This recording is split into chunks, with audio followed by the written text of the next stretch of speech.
Hello everyone, welcome to defence वाला। My name is Danish Zafar. आज आप मेरे साथ हैं प्रोनाउंस की क्लास में। गाइस, ये जो चैप्टर है प्रोनाउन, ये एक बहुत इंपॉर्टेंट चैप्टर है। इसमें बहुत सारे रूल्स हैं, काफ़ी सारे कॉन्सेप्ट्स हैं और एग्जाम में ये बहुत फ्रीक्वेंटली पूछा जाता है। मतलब अगर टेंसेस, सब्जेक्ट, वर्ब, अग्रीमेंट और ये जो मोस्ट इंपॉर्टेंट टॉपिक्स जो मैंने अभी तक आपको कराए हैं, उनके बाद अगर सबसे ज़्यादा कहीं से क्वेश्चन आते हैं तो प्रोनाउन से आते हैं। दूसरी बात, अगर आप अंग्रेजी को मतलब इंग्लिश लैंग्वेज को बेहतर तरीके से समझना चाहते हैं तो भी आप एक बात जान लीजिए कि आपके लिए प्रोनाउंस का जानना बहुत ज्यादा इंपॉर्टेंट है। तो प्रोनाउंस में आज हम क्या करने वाले हैं? आज हम प्रोनाउंस में करने वाले हैं कॉन्सेप्ट्स। तो प्रोनाउन के सारे कॉन्सेप्ट्स हम आज कोशिश करेंगे करने की, जो बच जाएंगे वो नेक्स्ट क्लास में करेंगे। तो we will try to cover all concepts. इसी के साथ मैं आपको क्वेश्चंस भी कराऊंगा जिसमें आपको प्रैक्टिस भी होगी और आपको ये भी समझ में आएगा कि एग्जाम में क्वेश्चन कैसे आता है। तो we are going to do 40 questions on pronouns. ये आपकी प्रैक्टिस भी हो जाएगी। और तीसरी चीज आज हम करने वाले हैं आपके साथ एक बार फिर से ईडियम्स एंड फ्रेजेस।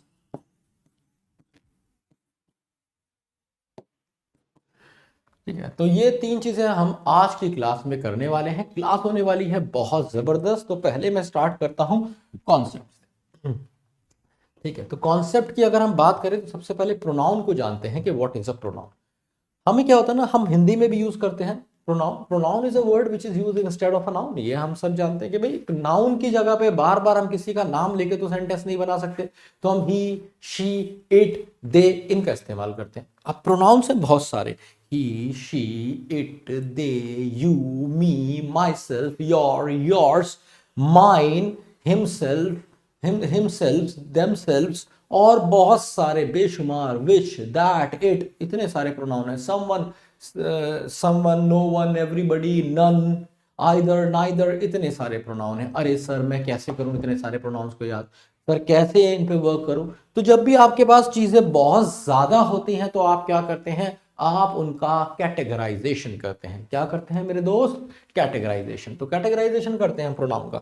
तो आइए सबसे पहले ना, सबसे कॉमन प्रोनाउन है वो वाले लिख लेते हैं, जो गली का कुत्ता कुत्ता भी जानता है। वो वाले प्रोनाउन हम लिख लेते हैं। देखो सबको पता होते हैं ये वाले। कि सर हमारे पास I, we, you, they, she, he, it, who और वन। ये वाले प्रोनाउन होते हैं, है ना। ये तो हम सब जानते हैं कि भाई I, we, you, they, he, she, it हमने किए भी थे, पहले भी किए हैं। तो आप याद रखिए, ये वाले जो प्रोनाउन होते हैं ना, इन्हें सब्जेक्टिव प्रोनाउन कहते हैं। क्या कहते हैं मेरे दोस्त? Subjective pronoun. इन्हें प्यार से आप नॉमिनेटिव भी कह सकते हैं, क्योंकि आप नॉमिनेट करते हैं। तो सब्जेक्टिव का मतलब क्या होता है? तो सब्जेक्टिव का मतलब मैं आपको यहां पे बताता हूं। सब्जेक्टिव का मतलब है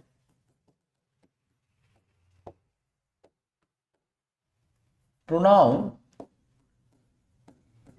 should be used as the subject, as a subject of the sentence। मतलब प्रोनाउन इसमें सब्जेक्ट की तरह यूज होगा। तो जब भी प्रोनाउन को आपको सब्जेक्ट की तरह यूज करना है तो आपको क्या यूज करना होगा? इस वाली लिस्ट में से कुछ उठाना होगा, इस वाली लिस्ट में से। ठीक है, ये अभी और बेहतर तरीके से आपको समझ में आ जाएगा जब तक ये लिस्ट पूरी होगी। इसके बाद भाई दूसरे वाले प्रोनाउन जो हमारे पास आते हैं उन्हें हम क्या कहते हैं? ये वाले याद है? मी, अस, यू ही रहता है, दे बन जाता है देम, शी बन जाता है हर, ही, हिम, इट ही रहता है, हु बन जाता है हुम और वन ही रहता है। अब ये कौन से वाले प्रोनाउन हैं? ये वो वाले प्रोनाउन हैं जो सब्जेक्ट की तरह, जो ऑब्जेक्ट की तरह यूज होते हैं और ऑब्जेक्टिव कहलाते हैं। तो आइए पहले सब्जेक्टिव और ऑब्जेक्टिव एक बार गहराई से समझ लेते हैं। जैसे भाई मैंने सेंटेंस लिखे, कुछ ध्यान से देखना इन सेंटेंसेस को। मैंने कहा I have helped him, she,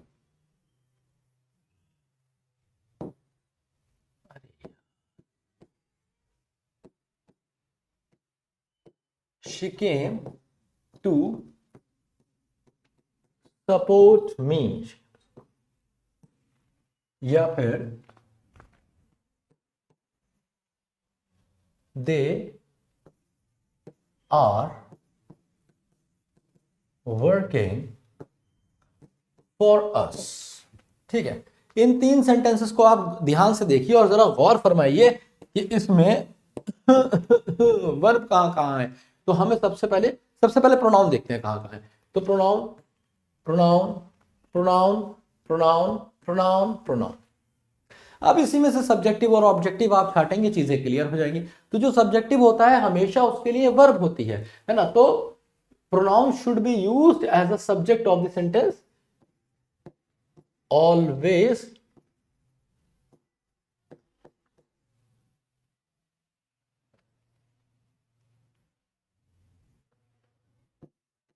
always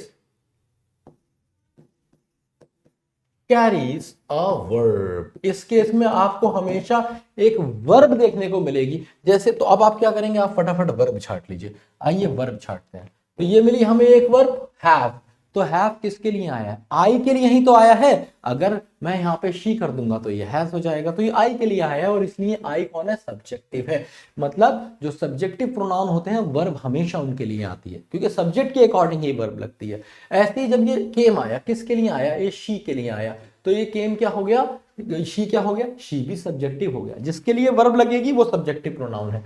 are किसके लिए आया, दे के लिए आया। यहां पे शी कर दो, इज हो जाएगा, है ना। तो सीधी सी बात है, आर किसके लिए आया, दे की वजह से आर आया। तो दे भी क्या हो गया, सब्जेक्टिव प्रोनाउन हो गया। और इसीलिए ये तीनों सब्जेक्टिव की लिस्ट में से हैं। ये देखो ये रहा आए, ये देखो ये रहा दे, ये देखो ये रहा, कौन कौन से थे, आई शी और दे। तो शी, ये रहा शी, तीनों मिल गए आपको। तो ये होते हैं सब्जेक्टिव प्रोनाउन जिनके अकॉर्डिंग लगती है वर्ब। अब ऑब्जेक्टिव प्रोनाउन पे भी एक बार नजर डाल लेते हैं। ऑब्जेक्टिव वो होते हैं जिनको ऑब्जेक्ट बनाया जाता है। इनका दूसरा नाम एक्यूजेटिव होता है, इन्हें एक्यूजेटिव भी बोलते हैं। एक्यूजेटिव, जहां आप किसी को एक्यूज बना रहे हैं, ब्लेम कर रहे हैं या उसे ऑब्जेक्ट बना रहे हैं, उसके लिए बता रहे हैं। जैसे कि आई हेल्प्ड, अरे किसकी, आई हैव हेल्प्ड, मैंने मदद करी, ये किसकी, इसकी। तो ये कौन हो गया मेरे बच्चे, ऑब्जेक्ट हो गया। शी केम टू सपोर्ट किसको, मी, तो मी क्या हो गया मेरे बच्चे, ऑब्जेक्ट हो गया। ऐसी दे आर वर्किंग किसके लिए, फॉर अस, तो ये क्या हो गया, ऑब्जेक्ट हो गया।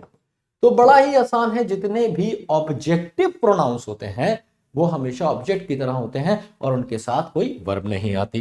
तो मैं यहां पे लिख देता हूं,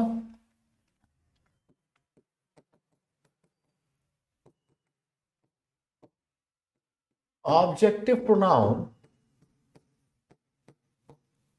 should be used as an object, as an object in the sentence। Sentence में किसी ऑब्जेक्ट की तरह यूज होगा ऑब्जेक्टिव प्रोनाउन। ठीक है, इतनी बात मुझे उम्मीद है आपको समझ आ गई होगी। तो ये रहे सब्जेक्टिव और ऑब्जेक्टिव की पूरी लिस्ट आपके पास आ गई है। अब मैं कुछ और चीजें इसमें ऐड कर देता हूं कि भाई अगर तुम्हें कहीं भी मिल जाए लेट, कहीं भी लेट मिल जाए, कहीं भी मेक मिल जाए, कहीं भी गेट मिल जाए, या इनमें से किसी की भी कोई फॉर्म मिलेगी, लेट की, मेक की, गेट की, मेड, गॉट, गेटिंग, कोई भी इस तरह की, कोई भी इनमें से किसी भी वर्ब की कोई फॉर्म मिलेगी, तो याद रखिए उन सब केस में ये आपको एक्यूजेटिव प्रोनाउन यूज करने होंगे। इनके साथ जब आप प्लस करेंगे तो क्या, objective.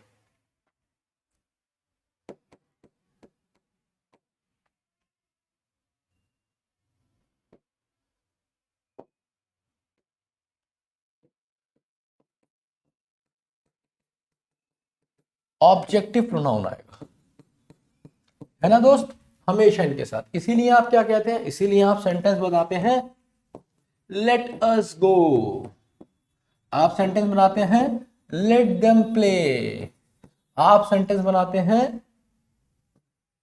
Don't get me wrong.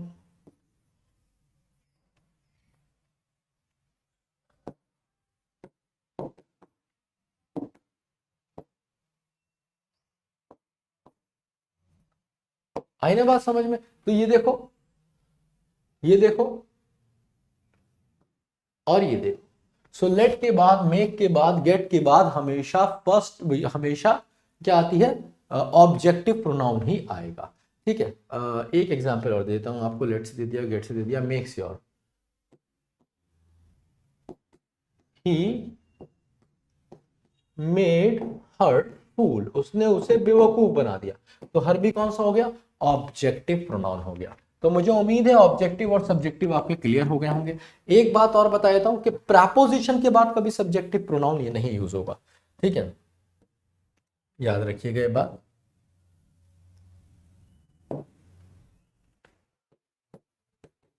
After prepositions use objective pronouns. तो भाई ऑब्जेक्टिव प्रोनाउंस का इस्तेमाल आप कब करेंगे, कई जगह आप कर रहे हैं। जब आप ऑब्जेक्ट बना रहे हैं तो ऑब्जेक्ट बनाने में अगर प्रेपोजिशन आती है तो हमें पता है प्रेपोजिशन के बाद भी ऑब्जेक्ट आता है। तो प्रेपोजिशन के बाद अगर कोई आप लगाएंगे प्रोनाउन तो वो कौन सा होगा मेरे बच्चे, ऑब्जेक्टिव होगा। आइए दिखाता हूं आपको, ये देखो प्रेपोजिशन आई थी, ऑब्जेक्टिव प्रोनाउन आ गया, है ना। और भी कुछ एग्जांपल दिखा देता हूं आपको। जैसे मैंने कहा प्रेपोजिशन के लिए शी वॉज अगेंस्ट अस, तो अगेंस्ट प्रेपोजिशन है ना, और अस क्या है, एक प्रोनाउन आ गया, कौन सा, ऑब्जेक्टिव प्रोनाउन आ गया। एक एग्जांपल और देखिए, जैसे ही केम विद मी, वो मेरे साथ आया था। तो विद क्या है, प्रेपोजिशन है, और मी क्या है, प्रोनाउन है। ठीक है दोस्त, तो यहां पे आपने क्या देखा, ऑब्जेक्टिव केस के बाद आप हमेशा प्रोनाउन का इस्तेमाल करेंगे। तो सब्जेक्टिव हो गया हमारे पास, ऑब्जेक्टिव हो गया। अब हम तीसरे प्रोनाउन की तरफ चलते हैं जिसको हम कहते हैं पजेसिव केसेस। तो पजेसिव केसेस दो तरह के होते हैं, जहां पे मी बन जाता है माय या फिर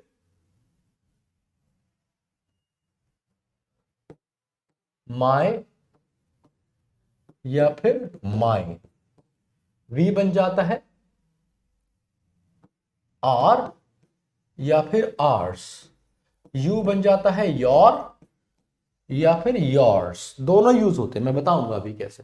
ठीक है, दे बन जाता है देयर या फिर देयर्स, शी बन जाता है हर या फिर हर्स, ही का हिस ही रहता है, कुछ और नहीं बनता, इट इट्स हो जाता है, हु हुज हो जाता है, और वन के साथ एपोस्ट्रॉफी एस लग जाता है, once.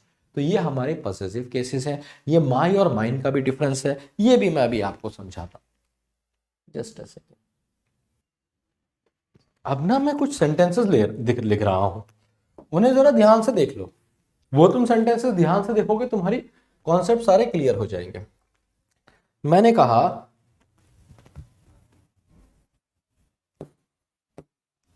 My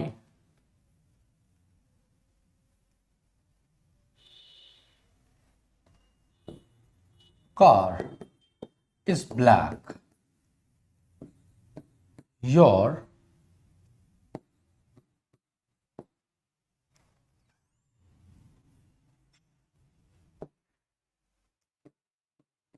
your house is big, या फिर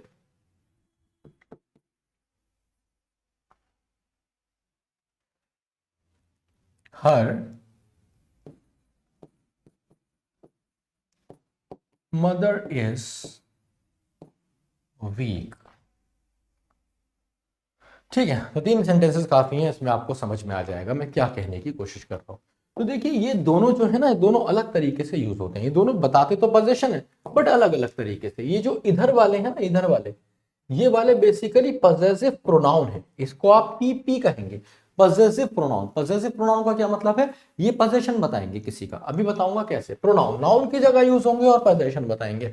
ये वाले जो हैं ये थोड़े से अलग हो गए हैं, ये हैं possessive adjectives.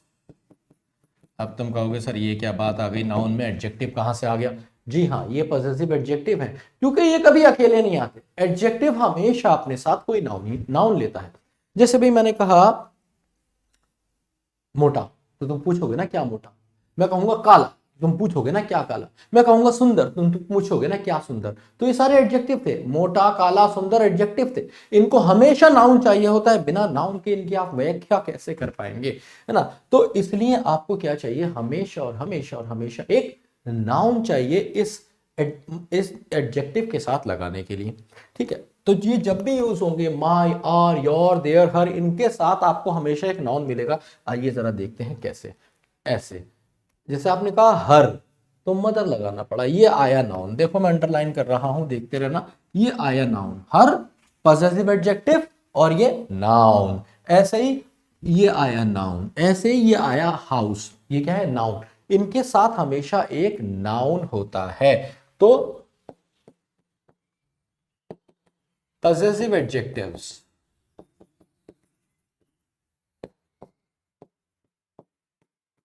takes a noun with them, अपने साथ एक नाउन लेते हैं हमेशा, पहली चीज। दूसरी चीज क्या है possessive adjective के बारे में, used as an adjective, ये adjective की तरह काम करते हैं, किसकी मदर, इसकी मदर, तो कुछ ना कुछ नाउन के बारे में बताते हैं, ठीक है। अब जरा सोच के देखो, अगर मैं इनमें से नाउन हटा दूं, अगर मैं ये वाला नाउन हटा देता हूं, ये नाउन हटा दिया मैंने, तो माई इज ब्लैक, कोई मतलब है इसका, माई इज ब्लैक कोई मतलब नहीं है इसका। तो आपको कहीं ना कहीं वो नाउन यहां पे चाहिए। इसने कहा, अगर मैं मान लो ये वाला नाउन यहां से हटा देता हूं, हर इज वीक, उसकी कमजोर है, अबे क्या ये तो बताओ, तो तुम्हें बताना पड़ेगा, तुमने क्या बताया, हर मदर इज वीक। ऐसे ही तुमने क्या कहा, योर हाउस, हाउस हटा नहीं सकते, पता नहीं क्या मतलब हो जाएगा, मुझे बोलते हुए भी नहीं अच्छा लग रहा, इसलिए your house is big is better, तो आपको हमेशा एक हाउस लगाना पड़ेगा, है ना, नहीं तो मीनिंग ही नहीं आएगा, गलत मीनिंग आएगा, कोई मीनिंग नहीं आएगा। अब बात यह है कि सर ये तो बताओ कि ये पॉसेसिव प्रोनाउन कैसे यूज करेंगे। ये प्रोनाउन कब यूज होता है, प्रोनाउन हमेशा तब यूज होता है जब नाउन अंडरस्टूड होता है, समझे मेरी बात। जैसे कि इन इस सेंटेंस में, इस सेंटेंस में आपने कहा लेट अस गो, तो अस अंडरस्टूड होगा ना किन लोगों की बात हो रही है। ऐसे ही जब आपने कहा आई हैव हेल्ड हिम, तो आई अंडरस्टूड है ना कि कौन आई है और कौन हिम है, हमेशा अंडरस्टूड बात होती है। तो ये हमेशा कैसे यूज होते हैं, मैंने कहा जैसे माई कार इज ब्लैक, मेरी गाड़ी ब्लैक है, तुमने कहा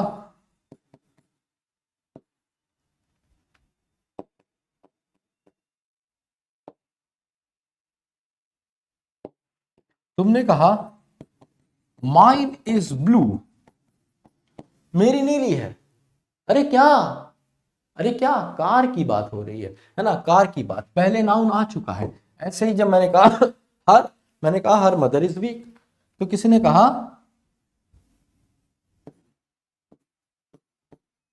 योर्स इज स्ट्रॉन्ग, तुम्हारी तगड़ी है, तुम्हारी स्ट्रांग है, मजबूत है।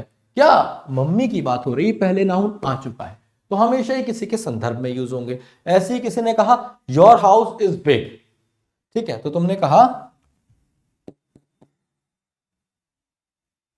हर्स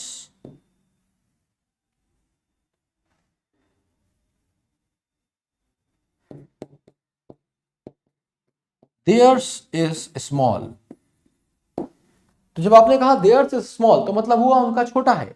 किस चीज की बात हो रही है, गली का बच्चा बच्चा जानता है, हाउस की बात हो रही है, घर की बात हो रही है, तो हमेशा नाउन आएगा और नाउन के संदर्भ में ये प्रोनाउन आएगा। उम्मीद है समझ आ गए होंगे। तो अब यहां पे लिख देता हूं पॉसेसिव प्रोनाउन। तो पहली बात, यूज्ड एज अ प्रोनाउन, दूसरी चीज, do not need a noun, इसे नाउन की जरूरत नहीं होती अपने साथ। तो उम्मीद है अभी आपको बिल्कुल क्लियर हुआ होगा। मैंने आपको 4 तरह के प्रोनाउन पढ़ा दिए, सब्जेक्टिव, ऑब्जेक्टिव, पॉसेसिव। अब हम आ रहे हैं भैया बिल्कुल लास्ट वाले प्रोनाउन पे, जिसको हम बोलते हैं रिफ्लेक्सिव। और मजेदार ये है, ये एम्फैटिक भी होते हैं, एम्फैटिक। तो रिफ्लेक्सिव और एम्फैटिक कौन से हुए, जिसमें सेल्फ लग जाता है, जैसे कि और सेल्फ, जैसे कि इसमें तो माई सेल्फ होना चाहिए ना,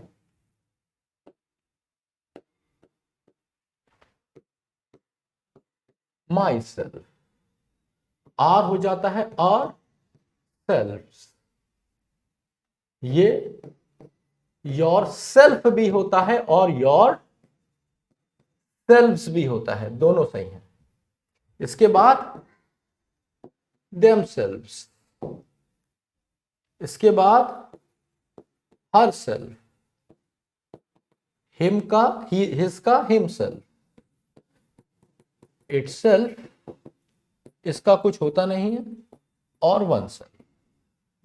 अब ये क्या होते हैं, आइए जानने की कोशिश करते हैं। तो पहले ये जान लीजिए कि आर सेल्फ ही होता है, आर सेल्फ कुछ नहीं होता। अगर आप इसमें आर सेल्फ लिखेंगे तो मेरे बच्चे जान लो कि ये कतई कुछ नहीं होता। अच्छा लाल, हाँ भाई, तो ये नहीं होता है। In the same manner them self नहीं होता, ये नहीं होता है। अगर आप इसे कहीं देखेंगे तो मैगजीन में या किसी किताब में आपको देखने को मिल सकता है, but that would not be an academic book. But academics में स्टैंडर्ड रिटन इंग्लिश में हम इसका इस्तेमाल नहीं करते हैं, ठीक है। तो अमेरिकन वगैरह इसका इस्तेमाल कर लेते हैं, ब्रिटिश स्टैंडर्ड इंग्लिश में इसका इस्तेमाल नहीं होता है। बाकी सारे के सारे सही हैं। योर सेल्फ का इस्तेमाल आप तब करते हैं जब आप एक बंदे की बात कर रहे होते हैं, क्योंकि यू तो एक के लिए भी यूज होता है ना। तो ये हो गया फॉर वन, एक बंदे के लिए, और ये फॉर मोर देन वन, एक बंदे से ज्यादा के लिए। जैसे मैंने, अगर मान लो सिर्फ मैं आपसे एक बच्चे से बात कर रहा हूं, कोई बच्चा है मेरे स्टूडेंट में, मेरी क्लास में आता है, मान लो उसका नाम है राहुल, तो मैं क्या कह रहा हूं, Rahul do your work your self, क्योंकि मैं राहुल से मुखातिब हूं, सिर्फ राहुल की बात कर रहा हूं, Rahul do your work your self. अब अगर मान लीजिए मैं बात करता हूं राहुल की, नेहा की, श्रुति की और गौरव की, ये चारों बच्चे मान लो मेरी क्लास में आते हैं, तो मैंने कहा all of you have to do your work yourselves. अब मुझे सेल्व्स कहना पड़ेगा क्योंकि वो एक से ज्यादा हो गए, ठीक है। मुझे उम्मीद है ये समझ में आ गया होगा, ये बहुत बड़ी चीज नहीं है, इस पे बहुत ज्यादा क्वेश्चन भी नहीं आता है, बट समवेयर आ भी जाता है कभी कभी, रेयरली, बट आपको समझ में आ गई होगी। आइडिया ये है कि सर ये यूज क्या होंगे और रिफ्लेक्सिव क्या होते हैं और एम्फैटिक क्या होते हैं। तो आइए पहले जानते हैं एम्फैटिक।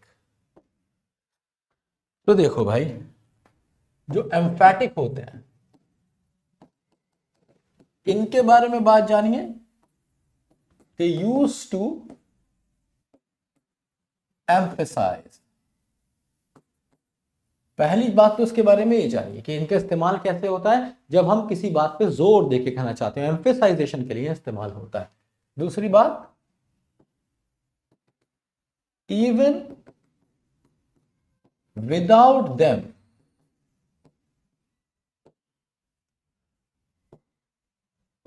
the sentence is complete and correct।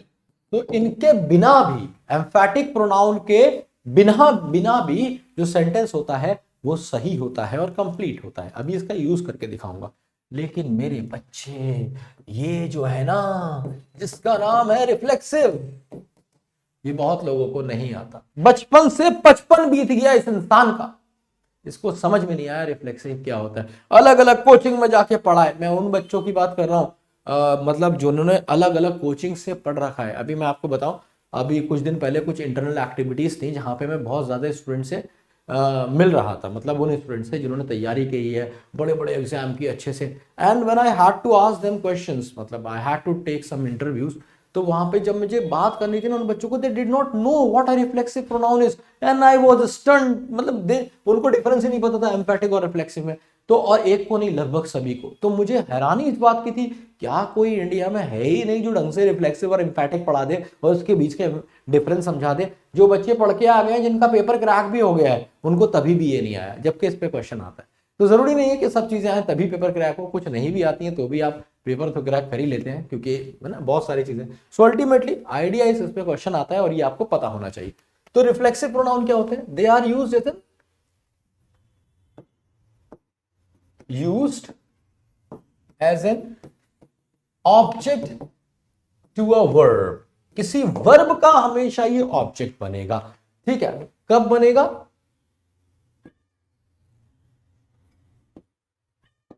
often used when object of a transitive verb is missing। हाँ, अब तुम सोच रहे होगे सर ये क्या है सर, ये ट्रांजिटिव वर्ब बीच में डाल देते हो सर। भाई बड़ी आसान चीज है। ट्रांजिटिव वर्ब वो होती है, देखो दो तरह की लड़कियां होती हैं। एक तो ऐसी होती है जो कहती है see I need my space, I don't want you to check my phone, I don't want you to come and ask me and see me all the time baby, so let's meet in the evening, during the day you do your work, let me do mine. तो ये कौन हो गई, ये हो गई एकदम open minded लड़की, इसे किसी से मतलब नहीं है, कह रही तू अपना काम कर मैं अपना काम करूंगी, ना मैं तेरा फोन चेक करूंगी ना तू मेरा फोन चेक करेगा। ठीक है, अपना अपना काम करेंगे दिनों और शाम को मिलेंगे, बैठेंगे, मौज करेंगे, माहौल बनाएंगे, ठीक है, और फिर सो जाएंगे। लेकिन क्या है अब ये कौन सी वाली लड़की है, ये वो लड़की है जो सीधी सादी है, मतलब ऐसी है, इसको अपने से मतलब रखना है। अब एक दूसरी वाली है जो कहती है शादी तुझी से हो मेरी, चाहे शादी के दिन मर जाऊं। ऐसा गाना मैंने सुना, there was a movie, Indian Bollywood movie है, I was stun to see that. ऐसा भी हो सकता है, इतनी तगड़ी इच्छा, शादी तुझी से हो मेरी, चाहे शादी के दिन मर जाऊं। मैंने कहा है भगवान, है कोई बात नहीं। तो जब वो मैंने देखा ना तो मुझे एकदम से याद आया कि रिफ्लेक्सिव प्रोनाउन, तो रिफ्लेक्सिव प्रोनाउन ऐसे होते हैं छोड़ेंगे नहीं, जहां जाओगे तुम्हारे पीछे पीछे जाएंगे, है ना। इनको ऑब्जेक्ट चाहिए होता है, ये सॉरी ट्रांजिटिव वर्ब। तो ट्रांजिटिव वर्ब्स क्या होती है, ऐसी वर्ब्स होती हैं तो अकेले नहीं आती, इनको हमेशा ऑब्जेक्ट चाहिए होता है। कहने का मतलब है ये तुमसे कहेगी सुनो मुझे स्कूल छोड़ाओ, सुनो मुझे यहाँ छोड़ाओ, तुम मेरे साथ ट्यूशन चलोगे, हर जगह ही तुम्हें लेके जाएगी, है ना। ये ट्रांजिटिव वर्ब होती है और इसके बिना तुम्हें भी अधूरा लगता है। तो ऐसे समझ लो, जैसे कि ट्रांजिटिव वर्ब समझते हैं पहले। जैसे कि भाई मैंने कहा आई इंजॉयड, तो मैंने एंजॉय किया। अबे क्या एंजॉय किया बताओ ना, तो मुझे बताना पड़ेगा कि मैंने क्या एंजॉय किया हमेशा। जैसे मैंने कहा आई एंजॉयड द पार्टी, मैंने पार्टी बहुत एंजॉय करी। या मैंने कहा आई एंजॉयड द क्लास, मैंने क्लास बहुत एंजॉय करी। या मैंने कहा आई एंजॉयड द फूड, मैंने खाना बहुत एंजॉय किया। और कभी कभी हम ये भी कहना चाहते हैं कि मैंने खुद को बहुत एंजॉय किया। तो हम अक्सर जब सेंटेंस देखते हैं ना, लिखा होता है, ये लिखा होता है आई एंजॉयड अ लॉट। तो जैसे ही हम ये सेंटेंस देखते हैं हम खुश हो जाते हैं, oh my God I enjoyed a lot. ठीक है, तो हम क्या कहते हैं, आई एंजॉयड अ लॉट, कि मुझे बड़ा मजा आया, आई एंजॉयड अ लॉट। तो यहाँ पे हमें लगता है कि सेंटेंस सही है पर ये गलत है, इसमें ट्रांजिटिव वर्ब मिसिंग है। आपको है ना, ये ट्रांजिटिव वर्ब है और इसका ऑब्जेक्ट मिसिंग है। क्या है ये, ऑब्जेक्ट मिसिंग। तो मेरे बच्चे ऐसे समझ लें कि जब आपने कहा आई एंजॉयड तो बताना पड़ा the party, the class, the food, कुछ भी ना। बट अगर आप कहना मैंने खुद को बहुत एंजॉय किया, तो अब रिफ्लेक्सिव प्रोनाउन लगाना पड़ जाएगा। आप क्या कह सकते हैं, अगर आप ऐसा कुछ भी मेंशन नहीं कर रहे हैं कि आपने क्या एंजॉय किया, तो आपको कहना पड़ेगा I enjoyed my self a lot. समझे कि मैंने खुद बहुत एंजॉय किया। तो या तो ऑब्जेक्ट लगा दीजिए, और अगर ऑब्जेक्ट नहीं है ट्रांजिटिव वर्ब का, तो क्या लगाना पड़ेगा, रिफ्लेक्सिव प्रोनाउन लगाना पड़ेगा। ठीक है, ऐसी एक सेंटेंस और देता हूं। जैसे मान लो मैंने कहा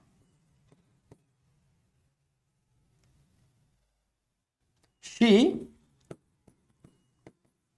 adapted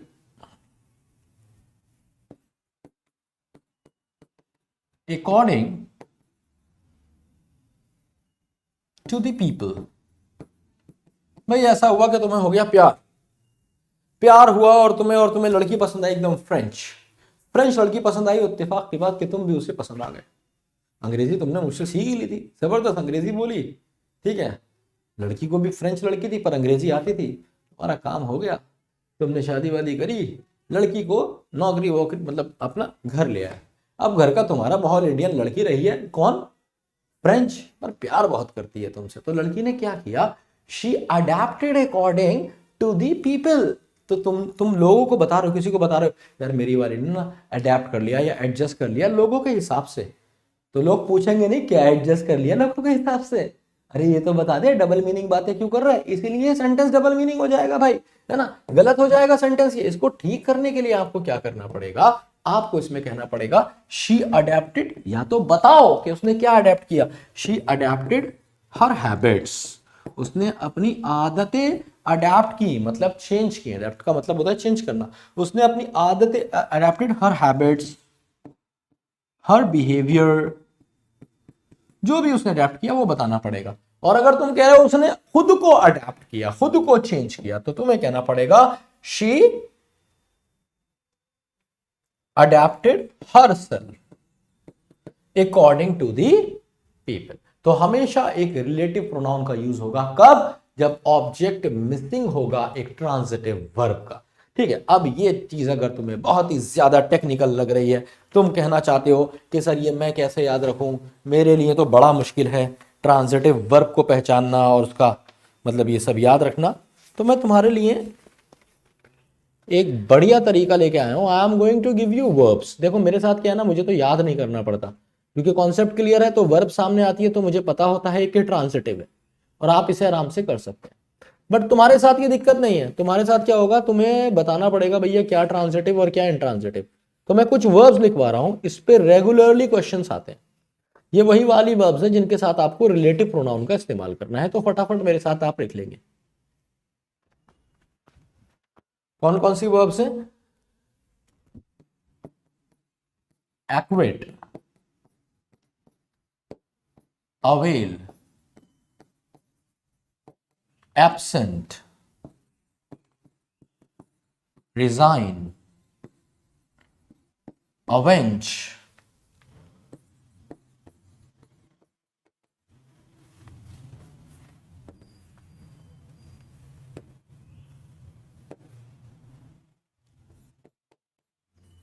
रिकंसाइल।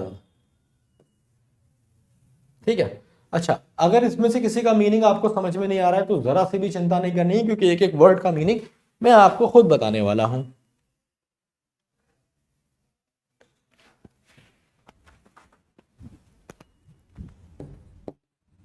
Amuse,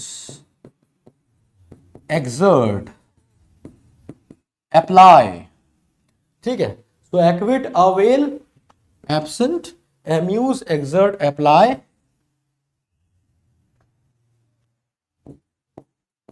pride. ठीक है, तो ये बेसिकली मेन वर्ब हैं जिनके साथ आपको लगाना पड़ेगा रिफ्लेक्सिव प्रोनाउन अगर इनका ऑब्जेक्ट मिसिंग है। ठीक है, सो एक्विट का मतलब क्या होता है? किसी को दोष मुक्त करना, to make someone free from guilt, acquit होता है। अवेल का मतलब होता है मुहैया कराना, अवेलेबल से बना है, मुहैया कराना, प्रोवाइड कराना, अवेल करना। एब्सेंट आपको पता ही है, गायब हो जाना, भैया गायब कर देना। रिजाइन का मतलब भी आपको पता है, कहीं से इस्तीफा दे देना। अवेंजर्स आपने मूवी देखी होगी, वहीं से वर्ड आया है अवेंज। तो अवेंज का मतलब क्या होता है कि अपने हक की लड़ाई लड़ना, किसी दूसरों के इंसाफ के लिए लड़ना, है ना, दैट इज अवेंज, दूसरे के इंसाफ के लिए लड़ना।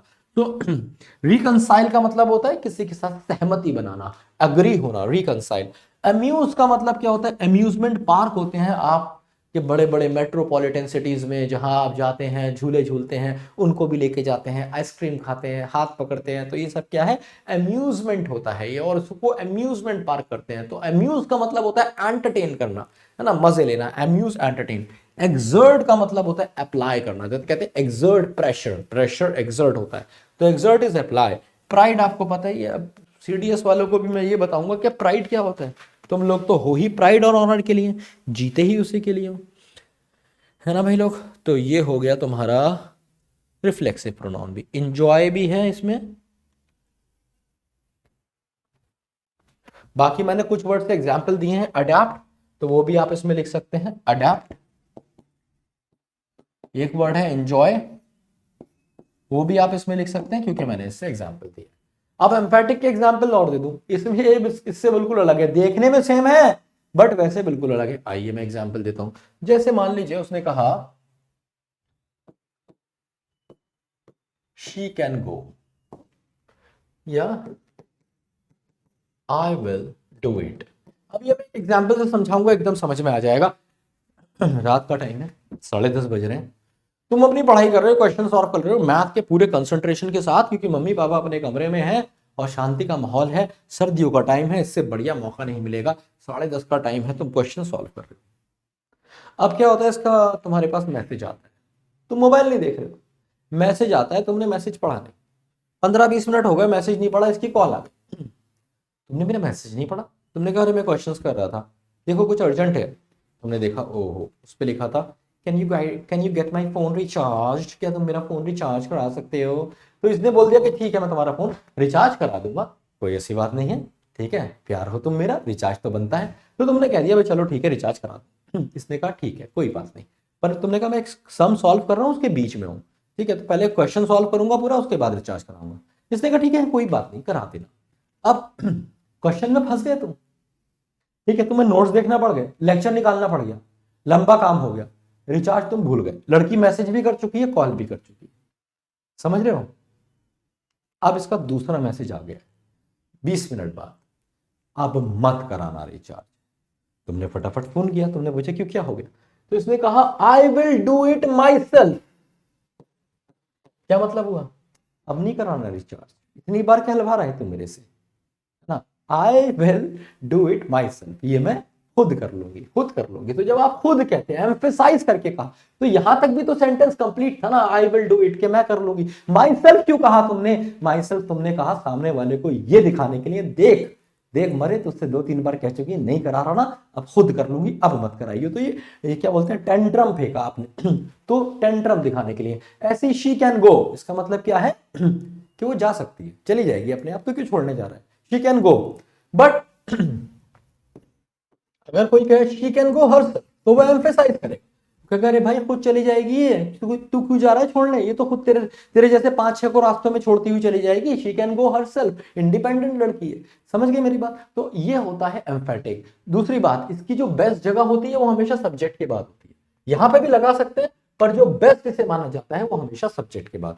तो सेंटेंस बेटर क्या होता है? शी हरसेल्फ कैन गो, वो खुद जा सकती है। I myself will do it, ये मैं खुद कर सकता हूं, तो ये बेस्ट होता है। अब उम्मीद है समझ में आ गया होगा। एक बार क्विक रिवीजन करेंगे और फिर सीधे जाएंगे क्वेश्चंस पे कि हमने क्या क्या पढ़ा। आपने से अगर किसी ने नोट्स को कॉपी नहीं किया है तो नोट्स को जरूर कॉपी कर लीजिए, बड़े ही इंपॉर्टेंट नोट्स। तो आइए करते हैं फटाफट एक क्विक रिवीजन। तो मैंने आपको बताया कि प्रोनाउंस बहुत सारे होते हैं। अभी आप गिनोगे बोर्ड पे तो आपको 40-50 प्रोनाउन लिखे हुए दिख जाएंगे, 1 2 3 4 5। तो एक लाइन में अगर 5 है, 1 2 3 4 5 6 7 8 9, सो 9 5 45, 45 तो मिनिमम है, और कहीं कहीं 2-2 3-3 भी लिखे हुए हैं, है ना, 2-2 भी लिखे हुए हैं। तो अल्टीमेटली आपके पास अराउंड 45 to 50 प्रोनाउंस हैं जो मेनली लगातार यूज होते हैं हमारे कन्वर्सेशन में, इंग्लिश लैंग्वेज में। फिर मैंने इनको कैटेगराइज किया। मैंने आपको बताया जब भी आप सब्जेक्ट की तरह किसी को यूज करें, जब आपको वर्ब लगानी हो तो ये वाले आएंगे हमेशा। सब्जेक्ट की तरह जब भी यूज होगा इसी लिस्ट में से होगा। ऑब्जेक्ट की तरह जब भी यूज होगा तो इस लिस्ट में से होगा। जब भी आप किसी चीज पे अपना पोजेशन दिखाएंगे, अधिकार दिखाएंगे, पोजेशन समझते हैं ना, तुमने सुना होगा काजल तुम सिर्फ मेरी हो, लाशें बिछा दूंगा लाश। तो सनी देओल कौन हो गया? पॉसेसिव हो गया कि काजल सिर्फ मेरी है, तू है मेरी किरण। मेरी किरण मतलब जब तुमने कहा मेरी, तो मेरी का मतलब क्या हो गया कि तुम अपना पोजेशन दिखा रहे हो, मेरी है तू, मेरी। ठीक है, तो जब भी मेरी मेरा, एक मैंने वो देखा है, एक पुरानी मूवी है बॉलीवुड की, बॉलीवुड में ना बड़े जबरदस्त टाइटल भी है, मूवी तो छोड़ो टाइटल बहुत तगड़े तगड़े हैं। तो एक जगह वो कहता है क्या मेरा पति सिर्फ मेरा है। जब मैं यूट्यूब ऐसी सर्च कर रहा था, उसमें टाइटल आया, मैंने देखा मेरा पति सिर्फ मेरा है, मैं हैरान हो गया। अरे मैंने कहा ऐसा कौन है जो कहता है मेरा पति मोहल्ले का है? ऐसा तो हो भी नहीं सकता ना। तो ये मतलब ये कहने वाली ये क्या बात है, मेरा पति सिर्फ मेरा है। तो अब यकीन जानो ऐसी मूवी है, तुम गूगल करोगे यूट्यूब पे देखोगे तो तुम्हें कम से कम, मैंने मूवी नहीं देखी पर मैंने उसका पोस्टर देखा और मैं हैरान हो गया, मेरा पति सिर्फ मेरा है। ओ माय गुडनेस, ऐसा भी होता है। तो ये कौन है? लड़की बड़ी पॉजिटिव है इसमें, मेरा पति सिर्फ मेरा है, सुपर पॉजिटिव सेंटेंस है। तो मेरा पति मतलब माय हस्बैंड, पॉजिटिव केस हो गया, है ना, माय हस्बैंड इज माइन। ठीक है, ये कहा है उसने। तो इसमें उसने पॉजिटिव एडजेक्टिव और पॉजिटिव प्रोनाउन दोनों का इस्तेमाल कर लिया है। मैंने बताया ये एडजेक्टिव की तरह यूज होते हैं, इधर वाले एडजेक्टिव की तरह यूज होते हैं, हमेशा और हमेशा अपने साथ एक नाउन चाहते हैं। ये वाले इधर वाले हमेशा प्रोनाउन की तरह यूज होते हैं, इनके साथ नाउन का इस्तेमाल आपको करने की जरूरत नहीं है, करेंगे तो गलत हो जाएगा। फिर मैंने आपको बताया कि ये रिफ्लेक्सिव है और ये एम्फैटिक है। रिफ्लेक्सिव वो वाले होते हैं जिनको हमेशा और हमेशा और हमेशा अपने साथ एक वर्ब चाहिए होती है। ठीक है, रिफ्लेक्सिव को हमेशा वर्ब चाहिए होगी आने के लिए। तो अगर वर्ब नहीं है तो ये भी नहीं आएगा, पहली चीज। दूसरी चीज क्या है कि ये वर्ब का ऑब्जेक्ट होते हैं। अगर ऑब्जेक्ट मिसिंग है वर्ब की, तब रिफ्लेक्सिव प्रोनाउन का हम इस्तेमाल करते हैं। एम्फेटिक का इस्तेमाल हम कैसे भी कर सकते हैं, जब हमें एम्फेसाइजेशन, जोर लगा के कहना होता है, I will do it my self, मैं खुद कर लूंगा भैया से। जब आपको ऐसी कोई बात कहनी होती है, आप खुद, ये खुद, तुम खुद, डू योर वर्क योरसेल्फ, अपना काम खुद करो, एम्फेटिक हो जाएगा। ठीक है, चलिए अब हम आते हैं आगे और बात करते हैं इनके एग्जाम्पल्स की। तो यहां मैंने आपको सब्जेक्टिव के एग्जाम्पल दी, देखिए जहां भी वर्ब लगी सब्जेक्टिव प्रोनाउन ही आया उसके साथ, और जहां भी ऑब्जेक्ट लगा वहां पे ऑब्जेक्टिव प्रोनाउन ही आया। यहां पे मैंने आपको बताया कि सारी प्रेपोजिशंस के साथ और कुछ वर्ब्स के साथ जो लेट, मेक और गेट पीछे बताया, इनके साथ भी हमेशा आप किसका इस्तेमाल कर देंगे, इसी का इस्तेमाल करेंगे, ऑब्जेक्टिव का। सब्जेक्टिव का भी यूज नहीं होगा। पॉसेसिव फिर भी हो जाएगा लेकिन सब्जेक्टिव कभी नहीं होगा। इसके बाद मैंने आपको क्या बताया, इसके बाद मैंने आपको बताया पॉसेसिव एडजेक्टिव और पॉसेसिव प्रोनाउन में डिफरेंस, है ना, कि भाई इसके साथ हमेशा नाउन चाहिए इसके साथ, और ये एडजेक्टिव की तरह काम करते हैं, और इनके एग्जाम्पल भी मैंने आपको बहुत मजेदार तरीके से समझा दिए। तो ये हो गया मेरा काम पूरा। फिर मैंने आपको एम्फैटिक और रिफ्लेक्सिव का डिफरेंस बताया, और इनके, अब देखो यहाँ पे ये सिर्फ एम्फेसाइजेशन कर रहा है, इसको हटा के भी सेंटेंस में कोई फर्क नहीं पड़ रहा, सेंटेंस इसको हटा के भी ठीक है, इसको लगा के भी ठीक है, सिर्फ एम्फेसाइजेशन बढ़ जाएगा सेंटेंस में। लेकिन अगर आप रिफ्लेक्सिव की बात करेंगे तो रिफ्लेक्सिव को आप हटा नहीं सकते हैं, सेंटेंस गलत हो जाएगा। जैसे मैंने इसमें बताया था, she adapted according to the people, तो लोग पूछेंगे क्या अडेप्ट कर लिया, बताना पड़ेगा her habits, her behaviour, her styles, whatever, या फिर हर सेल्फ, उसने खुद को, तो हमेशा एक ऑब्जेक्ट लेता है। फिर मैंने आपको बताया इन वर्ब्स को ध्यान रखिए, कभी कभी अगर आप भूल जाएं कि ये रिफ्लेक्सिव प्रोनाउन क्या था, और यार क्या ट्रांजिटिव वर्ब थी, है ना, ट्रांजिटिव वर्ब अच्छा हमेशा ऑब्जेक्ट लेती है, ओहो तो ऑब्जेक्ट है नहीं है, कंफ्यूज हो रहे हो, तो याद रखिए इन वाले वर्ड्स पे अक्सर क्वेश्चन आता है, और इसी में से आपका रिलेटिव प्रोनाउन पूछा जाता है। इनके साथ या तो रिलेटिव प्रोनाउन लगेगा या कोई ये वर्ब लेंगे हमेशा अपने साथ, मतलब ऑब्जेक्ट लेंगे, या तो ऑब्जेक्ट लेंगे ये वर्ब्स, या फिर रिफ्लेक्सिव प्रोनाउन लेंगे। क्या बताया मैंने, ये कुछ ऐसी वर्ब्स हैं जिनके साथ आप रिफ्लेक्सिव प्रोनाउन का इस्तेमाल करेंगे अगर इनका ऑब्जेक्ट मिसिंग है। ठीक है, आइए अब चलते हैं क्वेश्चंस के सफर पे। तो 50 क्वेश्चन है, छाती कर लीजिए चौड़ी। Let's go for question number 1। Her question को करने के लिए मैं आपको थोड़ा सा टाइम दूंगा, कॉन्सेप्ट भी है क्वेश्चंस में तो वो भी आपको सीखने को मिलेंगे। चलिए भाई,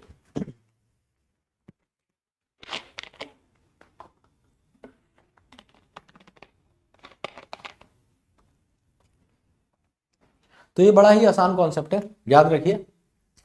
जब भी आप बात करते हैं ना किसी पॉजिटिव आइडिया,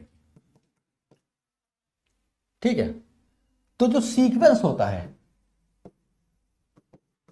ऑफ प्रोनाउंस, किसका, जो प्रोनाउंस का सीक्वेंस होता है वो हमेशा क्या रहता है, 2 3 1। 2 3 1 का मतलब क्या है, सेकंड पर्सन फर्स्ट, सबसे पहले सेकंड पर्सन को मेंशन करेंगे, उसके बाद थर्ड पर्सन, और उसके बाद फर्स्ट पर्सन, इस तरीके से आप मेंशन करेंगे। अब ये मत पूछ लेना first person, second person, third person क्या होता है, पता है ना, फर्स्ट पर्सन में आई और वी आते हैं, लिख देता हूं ये भी, कभी कभी मुझे लगता है मेरे बच्चे ना आई और वी ये आते हैं फर्स्ट पर्सन, सिर्फ यू ही होता है जो होता है सेकंड पर्सन। और भाई मेरे फर्स्ट पर्सन मतलब जो बोलने वाला है, जो बात कह रहा है ना, यू कौन होता है, यू होता है सेकंड पर्सन जो बात सुन रहा है। और इसके अलावा जितने बड़े बचे, ही, इट, दे, ये जितने भी बचे ये सारे के सारे कहलाते हैं थर्ड पर्सन। ठीक है, तो जब भी कोई पॉजिटिव आइडिया की बात करते हो तो 2 3 1 रखते हो, लेकिन अगर तुम बात करते हो किसी नेगेटिव आइडिया की तो ये सीक्वेंस बदल जाता है। इसमें सीक्वेंस ऑफ प्रोनाउंस जो होगा वो क्या हो जाएगा, 1 2 3। 1 2 3 का क्या मतलब है, 1 2 3 का मतलब है first person first, second person second, third person last. आओ जरा देखते हैं। तो ये कह रहा है you he and I are to be blamed. तो भाई अगर ब्लेम्ड हो रहे हो तो मेरे बच्चे, नेगेटिव आइडिया पॉजिटिव आइडिया, कौन चाहता है कि हम ब्लेम हो जाए, कोई नहीं चाहता। तो ये कैसा आइडिया हो गया, नेगेटिव आइडिया हो गया। तो क्या हो जाएगा, नेगेटिव आइडिया के केस में 1 2 3 था, फर्स्ट पर्सन फर्स्ट आएगा तो फर्स्ट पर्सन फर्स्ट को फर्स्ट पहुंचा दो, तो ये हो जाएगा आई। अच्छा, उसके बाद सेकंड पर्सन सेकंड आएगा, सेकंड पर्सन सेकंड का मतलब क्या हो जाएगा, यू, और थर्ड पर्सन आएगा लास्ट, आई यू एंड ही हो जाएगा ये, ना कि you he and I you and ही। समझ पाए, इससे मेरे चीते कहते हैं क्या, इसका एक नाम है इस कॉन्सेप्ट का, जानते हो उसका नाम क्या है, इसका नाम है रूल ऑफ कॉमन कर्टिसीज। कॉमन कर्टिसीज का क्या मतलब होता है? तमीज। तमीज का मतलब है कि अगर तुमसे कभी कोई गलती हुई है, ब्लेम किया जा रहा है, तो ब्लेम पहले खुद पे लो, फिर सामने वाले पे, और फिर जो वहां मौजूद नहीं है। अगर कुछ अच्छा किया है सबने मिलके, तो पहले श्रेय किसको दो? उसको दो जो तुम्हारे सामने है, और लास्ट में अपने पास रखो। ठीक है, तो यही कॉमन कर्टिसीज है। ठीक है, तुमने देखा नहीं था जब हम मैच जीतते थे, धोनी धोनी, अब तो मैच जीतना ही मुश्किल हो गया है, हर जगह हम हार ही रहे हैं, पता नहीं क्या हो गया टीम को, है ना। जब धोनी का दौर था, याद है तुम्हें?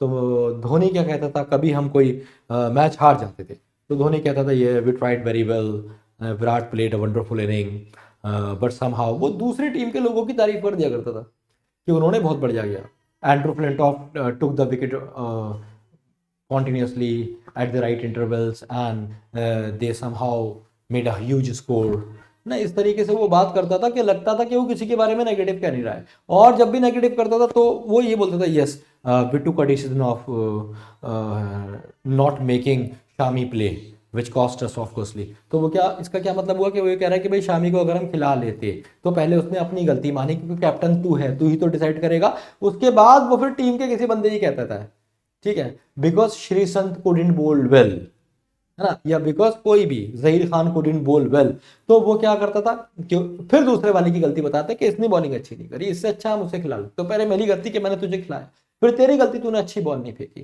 ठीक है, तो this is how it works. तो ये कॉमन कर्टिसीज, ये बात करने का तमीज होती है ना। तो यहाँ पे आंसर क्या हो जाएगा दोस्त? ए आंसर हो जाएगा। उम्मीद है समझ में आ गया होगा, एकदम क्लियर। तो कॉन्सेप्ट भी मिला है आपको, क्वेश्चन भी मिला है, और भी क्वेश्चन इस पे आगे मिलेंगे, दम लगाइए।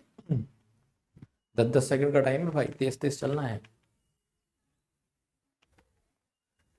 You and he must attend the seminar on the career guidance. तो भाई करियर गाइडेंस पे सेमिनार अटेंड कौन कौन करना चाहता है? Positive idea, negative idea? Positive idea है, तो सीक्वेंस ऑफ प्रोनाउन क्या होगा? 2 3 1। तो लगा दो जरा। 2 लगा हुआ है, बिल्कुल सही है। 3 लगा हुआ है, बिल्कुल सही है। आई फर्स्ट पर्सन है ही नहीं, कोई बात नहीं है। अगर एक मिसिंग है तभी भी सीक्वेंस वही रहेगा। अगर यहाँ पे यू एंड आई होता तब भी हम इसे ऐसे लिखते, यू एंड आई लिखते। समझे मेरी बात दोस्त? तो आंसर क्या हो जाएगा? नो एरर, कोई गलती नहीं है। यू एंड आई सीक्वेंस सही है। मस्ट अटेंड द सेमिनार और करियर गाइडेंस, तो कोई भी दिक्कत नहीं है। D is the correct answer. कैसे सीखा आपने? ये भी रूल ऑफ कॉमन कर्टेसी से आया हुआ क्वेश्चन है। Next question, question number 3।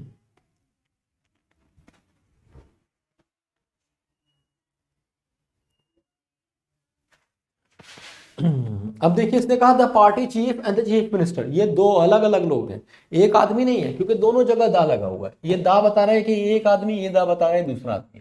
The party chief एक आदमी है, कभी कभी ऐसा होता है ना, चीफ मिनिस्टर पार्टी चीफ एक ही होते हैं, ये दूसरा आदमी, दो लोग हो गए। तो the party chief and the chief minister, जो पार्टी चीफ है और जो चीफ मिनिस्टर है, एक्सप्रेस हिज व्यूज, उन्होंने अपने अपने विचार व्यक्त किए किस पे? On the demonetisation in India. तो अपने, ना कि हिज, उसके। तो ये दो लोग हैं, तो इट शुड बी देयर। नहीं समझे ये बात? मैं समझा देता हूं। अगर एक से ज्यादा है, प्लूरल है, अगर प्लूरल है या दे है, तो इन सब के साथ हम देयर का इस्तेमाल करते हैं। अगर सिंगुलर है और इट है, तो हम इट्स का इस्तेमाल करते हैं। ही है तो हिस, हिम, ये आपने पीछे सीखा, पूरी लिस्ट इसी के बारे में तो है। अगर शी है तो हर, अगर वन है तो वंस, याद रखना, वंस या फिर वन का इस्तेमाल करेंगे। ठीक है, और अगर दे है तो देयर का इस्तेमाल करेंगे। तो ये दे होगा, ये ही नहीं रहे। So the party chief and the chief minister were express their views. Answer is B. चलो भाई, क्वेश्चन नंबर 4 पे हम आ गए।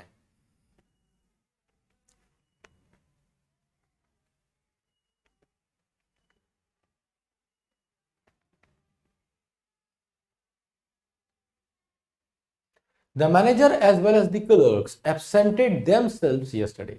तो क्या कह रहा है? The manager as well as the clerks. अगर आपको सब्जेक्ट वर्ब अग्रीमेंट की क्लास याद हो, तो मैंने आपको बात बताई थी, as well as, together with, in addition to, है ना। इन सब के साथ जब भी वर्ब लगती है तो पहले वाले के अकॉर्डिंग लगती है।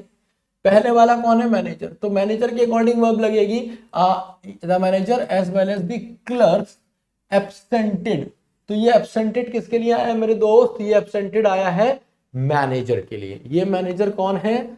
सब्जेक्ट है, और इस सब्जेक्ट का जो वर्ब है वो एब्सेंटेड है, समझे? As well as the clerk जो है ना, या बाद में भी लगा सकते हैं आप, इसे ऐसे भी कह सकते हैं the manager absented themselves as well as the clerks yesterday, ऐसे भी कह सकते हैं, है ना? तो दोनों तरीके ठीक होते हैं, पर वर्ब वही वाली लगेगी। अब सवाल क्या है कि सर गलती क्या है? गलती यह है कि मैनेजर है सिंगुलर, तो आप एब्सेंटेड एक ऐसी वर्ब है जिसके साथ ऑब्जेक्ट लगाना चाहिए, तो आपको बताना पड़ेगा कि उसने क्या एब्सेंट किया। उसने कॉपीज एब्सेंट कर दी, उसने फाइल्स मिस कर दी, फाइल्स एब्सेंट कर दी, डॉक्यूमेंट्स एब्सेंट कर दिए, या फिर खुद ही वो एब्सेंट हो गया, खुद को उसने एब्सेंट कर दिया। तो तुम्हें कहना पड़ेगा एब्सेंटेड हिमसेल्फ। क्यों भाई? क्योंकि अगर वर्ब इसके अकॉर्डिंग आई है तो प्रोनाउन भी उसी के अकॉर्डिंग आएगा। याद रखिए, इफ वर्ब इज सिंगुलर,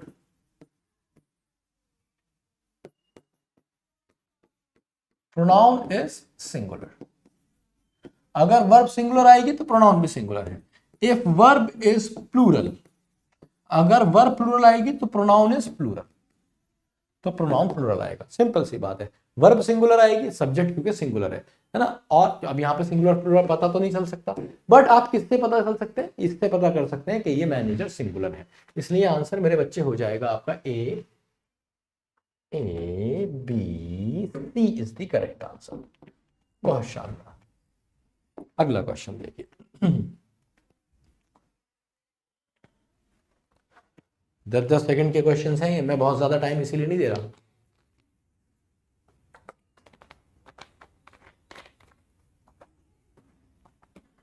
तो कह रहा है every boy and every girl will do.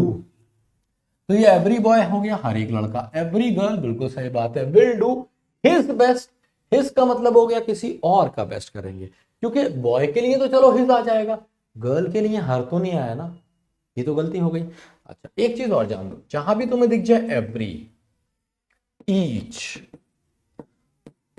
Someone, everyone,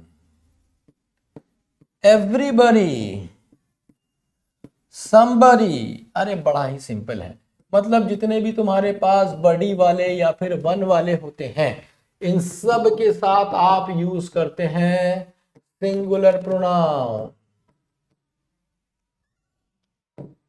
and singular verb. तो इन सब के साथ आप हमेशा क्या यूज करते हैं मेरे बच्चे? Singular verb and singular pronoun.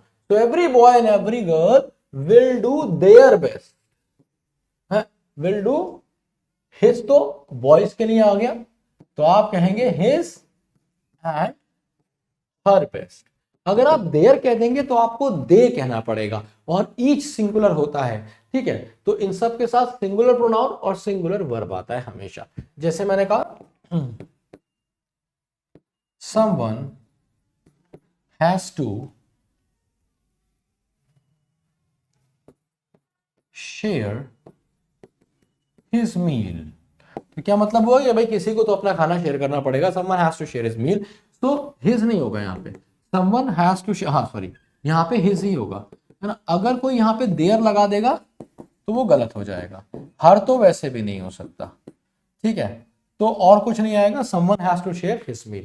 तो someone के साथ singular verb and singular pronoun. Clear है? उम्मीद है क्लियर होगा।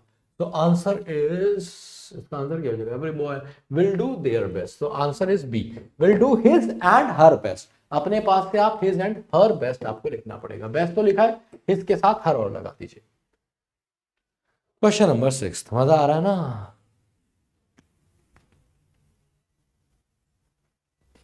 क्वेश्चन नंबर 6 कैसा है? There is none who can help you in this time. अब ये हु क्या होता है?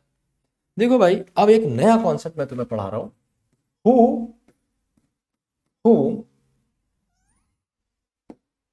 और हुस, ये तीनों होते हैं रिलेटिव प्रोनाउन। कौन होते हैं मेरे बच्चे? Relative pronoun. अब तुम कहोगे सर ये क्या बवाल है, ये एक नया तरह का प्रोनाउन आ गया रिलेटिव प्रोनाउन। तो भाई रिलेटिव प्रोनाउन तुम्हारे रिश्तेदार की तरह ही है, जैसे रिलेटिव है। जिंदगी अच्छा खासी चल रही होगी, किसी दिन आ जाएगा और आके कह देगा क्या और बेटा पढ़ाई ठीक चल रही है? कई साल से तैयारी कर रहे हो ना, कब निकालोगे पेपर? और तुम इससे पूछ लो अंकल तुमने कितने पेपर निकाले हैं आज तक, देखे भी हैं? तो नहीं पता होगा। तो ये वही वाला रिश्तेदार है जो आपको सिर्फ चुल करने आता है, आपको डिस्टर्ब करने आता है, डिस्ट्रैक्शंस देने आता है। तो रिलेटिव प्रोनाउन की, तो रिलेटिव प्रोनाउन भी ऐसे ही, ये आपको परेशान करने और सिर्फ चुल देने आते हैं। तो रिलेटिव प्रोनाउन क्या होते हैं? ये बीच में आते हैं और रिलेट करते हैं। इसमें तीन चीजें होती हैं, मैं 3 सेंटेंस से समझा दूंगा।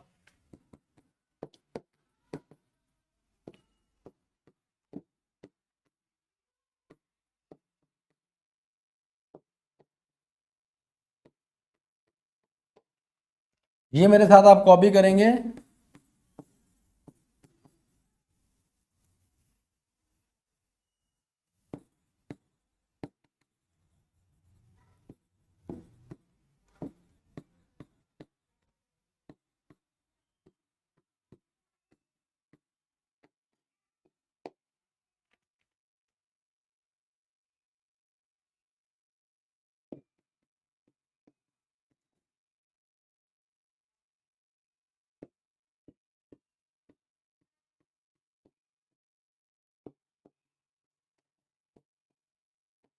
देखिए 3 इस्तेमाल है, हु, हुम और हुज के। तो यहाँ पे आपको एक चीज बस समझनी है और आप हमेशा कभी भी इसमें कंफ्यूज नहीं होंगे। तो यहाँ पे ही इज द मैन, इसमें 3 चीजें हैं। एक तो ये वाली चीज, एक ये वाली चीज और एक ये वाली चीज, हर सेंटेंस में आपको देखने को मिलेगी, है ना। एक तो ये वाली चीज, एक ये वाली चीज और एक ये वाली चीज, ऐसे एक ये वाली चीज, एक ये वाली चीज और एक ये वाली चीज। तो ये 3 चीजें हैं, इनका तीनों का नाम है, पहले वाले को हम कहते हैं एंटीसीडेंट। अब एंटीसीडेंट का क्या मतलब होता है? एंटीसीडेंट का मतलब होता है पूर्वज, पहले आने वाला। किससे पहले आने वाला? रिलेटिव प्रोनाउन से पहले आने वाला। किससे पहले आने वाला? रिलेटिव प्रोनाउन से पहले आने वाला। किससे पहले? रिलेटिव प्रोनाउन से पहले आने वाला, जिसे हम कहते हैं एंटीसीडेंट। एंटीसीडेंट पूर्वज, ठीक है। अच्छा, ये तो हमें पता ही है, हु, हुम, हुज, ये हो गया तुम्हारे रिलेटिव प्रोनाउन, रिलेटिव प्रोनाउन, ठीक है। और ये हो गया तुम्हारा वर्ब, वर्ब, वर्ब, वर्ब, ये हो गया तुम्हारा वर्ब। तो ये 3 चीजें होती हैं, इनका समायोजन। इनका समायोजन क्या है? बड़ा ही आसान है। अगर आपने कहा if the antecedent, if the antecedent is the subject, अगर एंटीसीडेंट सब्जेक्ट है तो आप हु का इस्तेमाल करेंगे। कब? अगर एंटीसीडेंट सब्जेक्ट है। If the antecedent is the object, अगर वो कोई ऑब्जेक्ट है, अगर वो सेंटेंस का ऑब्जेक्ट है, तो आप क्या यूज करेंगे? हुम का इस्तेमाल करेंगे।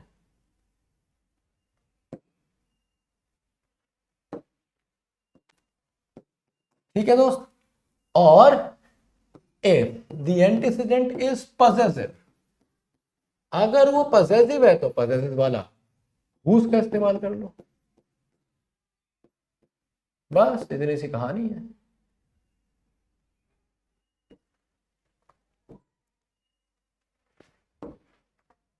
कैसे? आइए देखते हैं।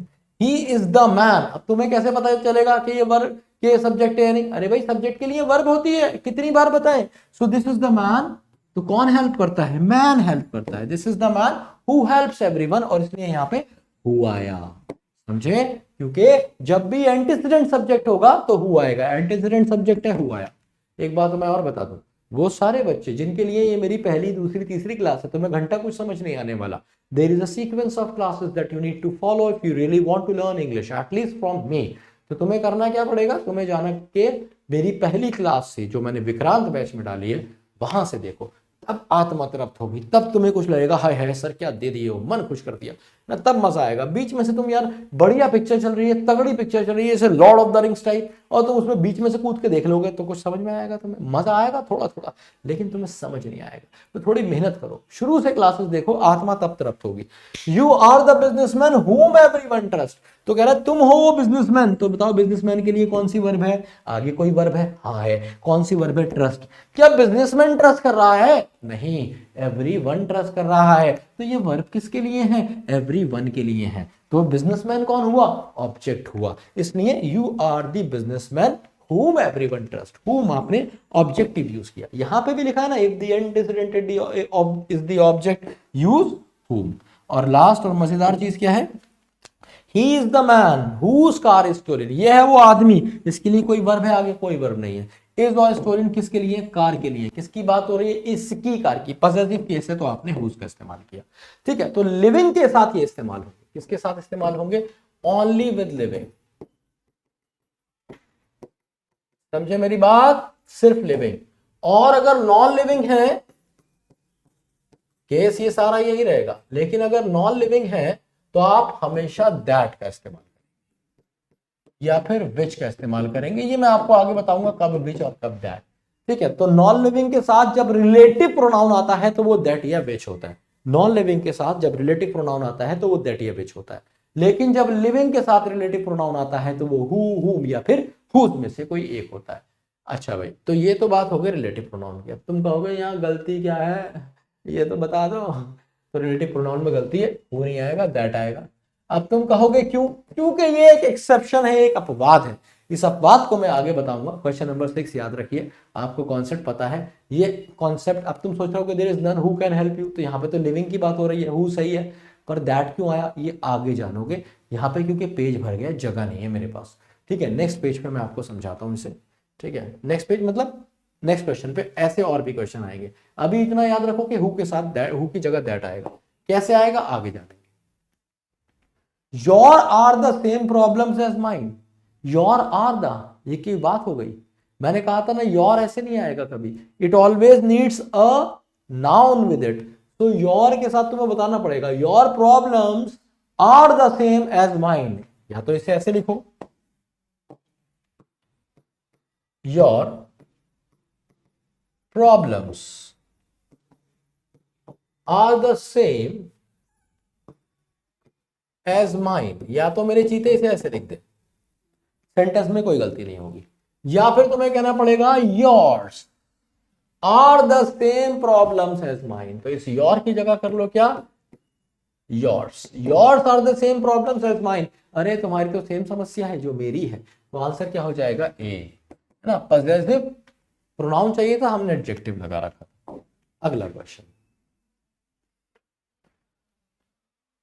The master did not know who of the servants broke the expensive dinner set. तो अब मैं आपको बताऊंगा कि ये विच और दैट का इस्तेमाल। तो विच सबसे पहली चीज,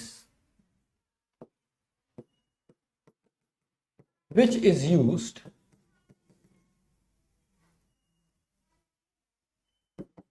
इन द केस ऑफ सिलेक्शन। जब आप सेलेक्ट कर रहे हैं, ठीक है, that or which are used as relative pronouns for non-livings। ठीक है, तो that और which जो है उनका इस्तेमाल कैसे होगा? रिलेटिव प्रोनाउन की तरह इस्तेमाल होगा। किसके लिए? लिविंग के साथ। तीसरी चीज,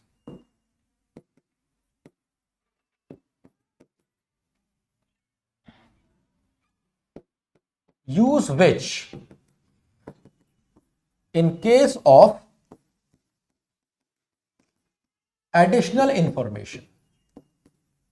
तो मैं क्या कह रहा हूं कि भाई जब भी बात होगी एडिशनल इंफॉर्मेशन के केस की, कहीं एडिशनल इंफॉर्मेशन होगी तो विच का इस्तेमाल करेंगे। सबका एग्जांपल दूंगा, सब समझा दूंगा, चिंता ना करो।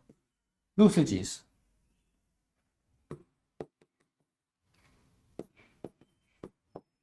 With the words like. अब कुछ वर्ड्स हैं, कौन कौन से? जैसे कि नन, जैसे कि नथिंग, जैसे कि लिटिल, जैसे कि फ्यू, जैसे कि ओनली, जैसे कि सेम। तो अगर ये वर्ड आपको दिख जाते हैं, none, little, only, same, few, तो इन सब के साथ आपको क्या करना है? Use relative pronoun that even in the case of living. Living के केस में भी आप रिलेटिव प्रोनाउन दैट का ही इस्तेमाल करेंगे। इसमें एक चीज और ऐड कर लीजिए, जो सुपरलेटिव डिग्रीज होती है ना, सुपरलेटिव डिग्रीज, उनके साथ भी सेम होता है। जैसे कि बेस्ट, जैसे कि वर्स्ट, जैसे कि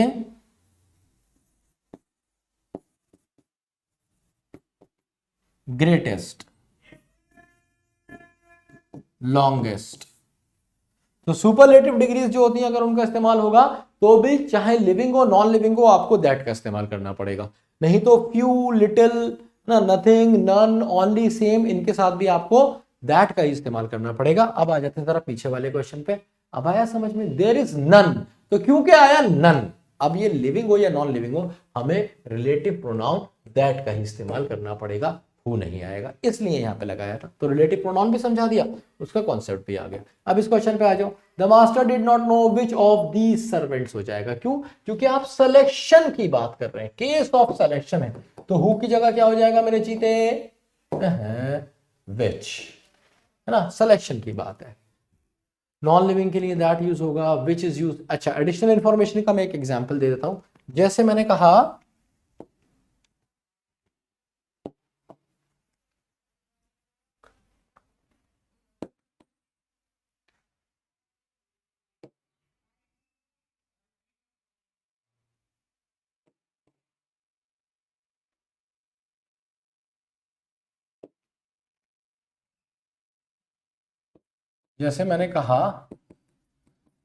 दिस इज द कार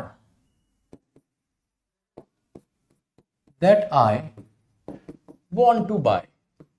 ये है वो गाड़ी मैं खरीदना चाहता हूं। तो क्या तुम्हें पता चल रहा है कुछ गाड़ी कैसी है? काली है, पीली है, छोटी है, कुछ नहीं पता चल रहा। This is the car that I want, इसलिए मैंने सिंपल दैट यूज किया। बट अगर इस सेंटेंस में थोड़ी इंफॉर्मेशन आप कार की डाल देंगे तो विच का इस्तेमाल हो जाएगा। जैसे आपने कहा, यही same sentence, this is the car which has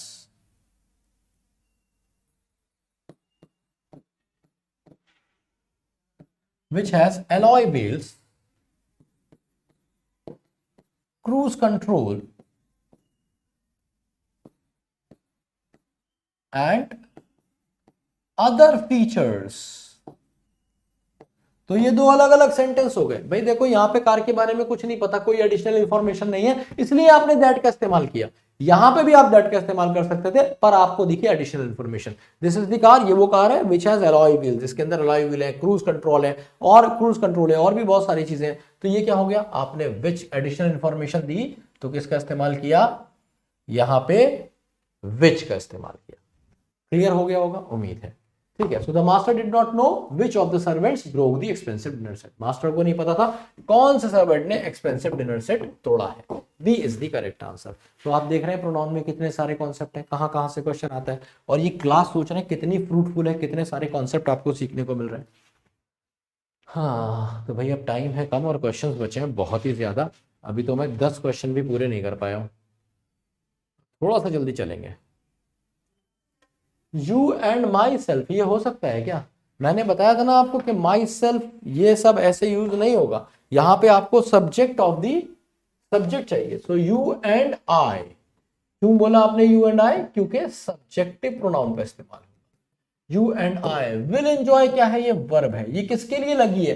ये दोनों के लिए लगी है, यू के लिए भी और आई के लिए भी, इसलिए माई सेल्फ नहीं आ सकता। A is the correct answer. Next question,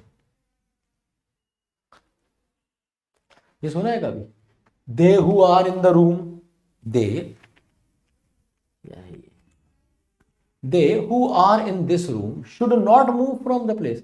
दे, कभी कभी ऐसे, कभी तुमने देखा होगा टीचर भी तुम्हारे स्कूल में ऐसे नहीं बोलती they who are in this room, क्या बोलती हैं? Those who want to play football can come out, those who are inside will not leave. हमेशा मैम यही तो बोलती थी। तो ये तो बड़ा ही आसान था, इसमें तो पढ़ाने की जरूरत भी नहीं है। दे नहीं होगा ना, दोज का मतलब है वह लोग जो इस रूम में है। Those who are in this room, A is the correct answer. बस, बाकी पढ़ने की जरूरत ही नहीं है, बाकी सब सही है। क्वेश्चन नंबर 11, तो भाई शुरू के 10 क्वेश्चन का सफर थोड़ा सा मुश्किल लगा होगा, ठीक है, बट अब 11 से, ये मेरा वादा है, 11 से 20 का सफर थोड़ा सा आसान लगेगा। और यकीन जानना 20 से 30 के सफर में तो आत्मा तृप्त हो जाएगी। सो ही, यू एंड आई, अब तो पता चल जाएगा ये क्वेश्चन हम पढ़ के आए हैं। तो ये कौन सा क्वेश्चन है? Shall arrange everything and shall not ask for help. Shall arrange everything, तो ये लोग जो है सब कुछ अरेंज करेंगे, and shall not ask them for help, और उनसे मदद के लिए भी नहीं मांगेंगे। तो पहले ही हमें ये सोचना है ये पॉजिटिव आइडिया है, नेगेटिव आइडिया है। मदद भी नहीं मांगोगे, खुद ही अरेंज करोगे, तो it is a negative idea, है ना। अगर होता should be help by someone, तो ये नेगेटिव आइडिया है। तो नेगेटिव आइडिया में हम क्या करते थे? 1 2 3 टन, तो 1 2 3 में क्या हो जाएगा? I, you and he. I, you and he. A is the correct answer. Shall arrange everything and shall not ask for help. A is the correct answer. Question number 12 पे आ गए। Was it me who had to face the music? तो ये was किसके लिए आया है? किसके लिए आया है was? मी के लिए आया है ना। Was it me? ये मी के लिए आया है ना। मी क्या है? मी एक ऑब्जेक्टिव प्रोनाउन है। ईमानदारी से दिल पे हाथ रख के बता दो, क्या मैंने तुम्हें ये पढ़ा है कि ऑब्जेक्टिव प्रोनाउन के साथ वर्ब आती है, सब्जेक्टिव के साथ आती है? और यही तो बदतमीजी हो गई। तो ये हो जाएगा was it I, was it I, क्योंकि जहां भी प्रोनाउन सब्जेक्ट की तरह यूज होगा सब्जेक्टिव ही आएगा। So it is subjective. पीछे जाके क्लास देखिए, आंसर और बेहतर समझ आएगा। A is the correct answer. was it me who had to face the music? ये होता है ना, हम एकदम बोल देते हैं इट्स मी। चलो बात करेंगे अभी आगे इसके बारे में। The officer as well as the assistant, officer भी और असिस्टेंट भी, देखो एज वेल एज आया, इसलिए ये जो वर्ब है किसके, ये जो सब्जेक्ट है किसके अकॉर्डिंग वर्ब लेगा? यही वर्ब इस ऑफिसर के लिए लेगी। तो आप देखेंगे the officer adapted for the new case, तो अडेप्टेड क्या बताना पड़ेगा ना। So the officer adapted himself लगाना पड़ेगा। Reflexive pronoun is needed, reflexive pronoun is needed. तो the officer adapted himself for the new case, उसने अपने आप को चेंज किया नए केस के लिए, है ना, मतलब भेष बदला, या फिर मान लो कोई गांव देहात का केस है तो उसने कुछ चेंजेस किए। आंसर इज बी, अडेप्टेड के बाद आएगा बी। Next question.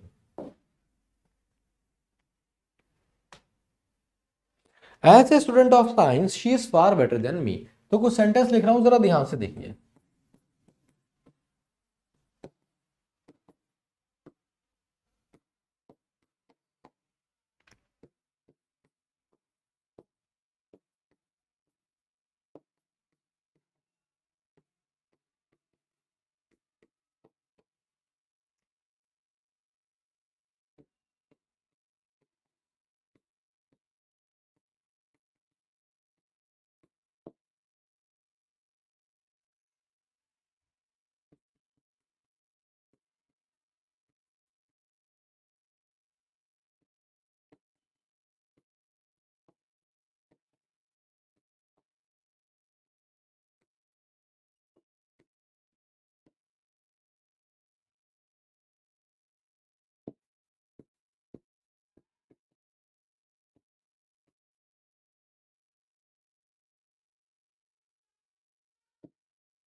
बहुत ही जबरदस्त कॉन्सेप्ट है। ये भी एक ऐसा कॉन्सेप्ट है प्रोनाउन का जो बच्चे का बचपन से 55 आ जाता है, उसको ये कॉन्सेप्ट समझ में नहीं आता, पर आज मेरा वादा है तुम्हें समझ आएगा। जो दम लगाएगा, दिमाग लगाएगा, कसम से समझ आएगा।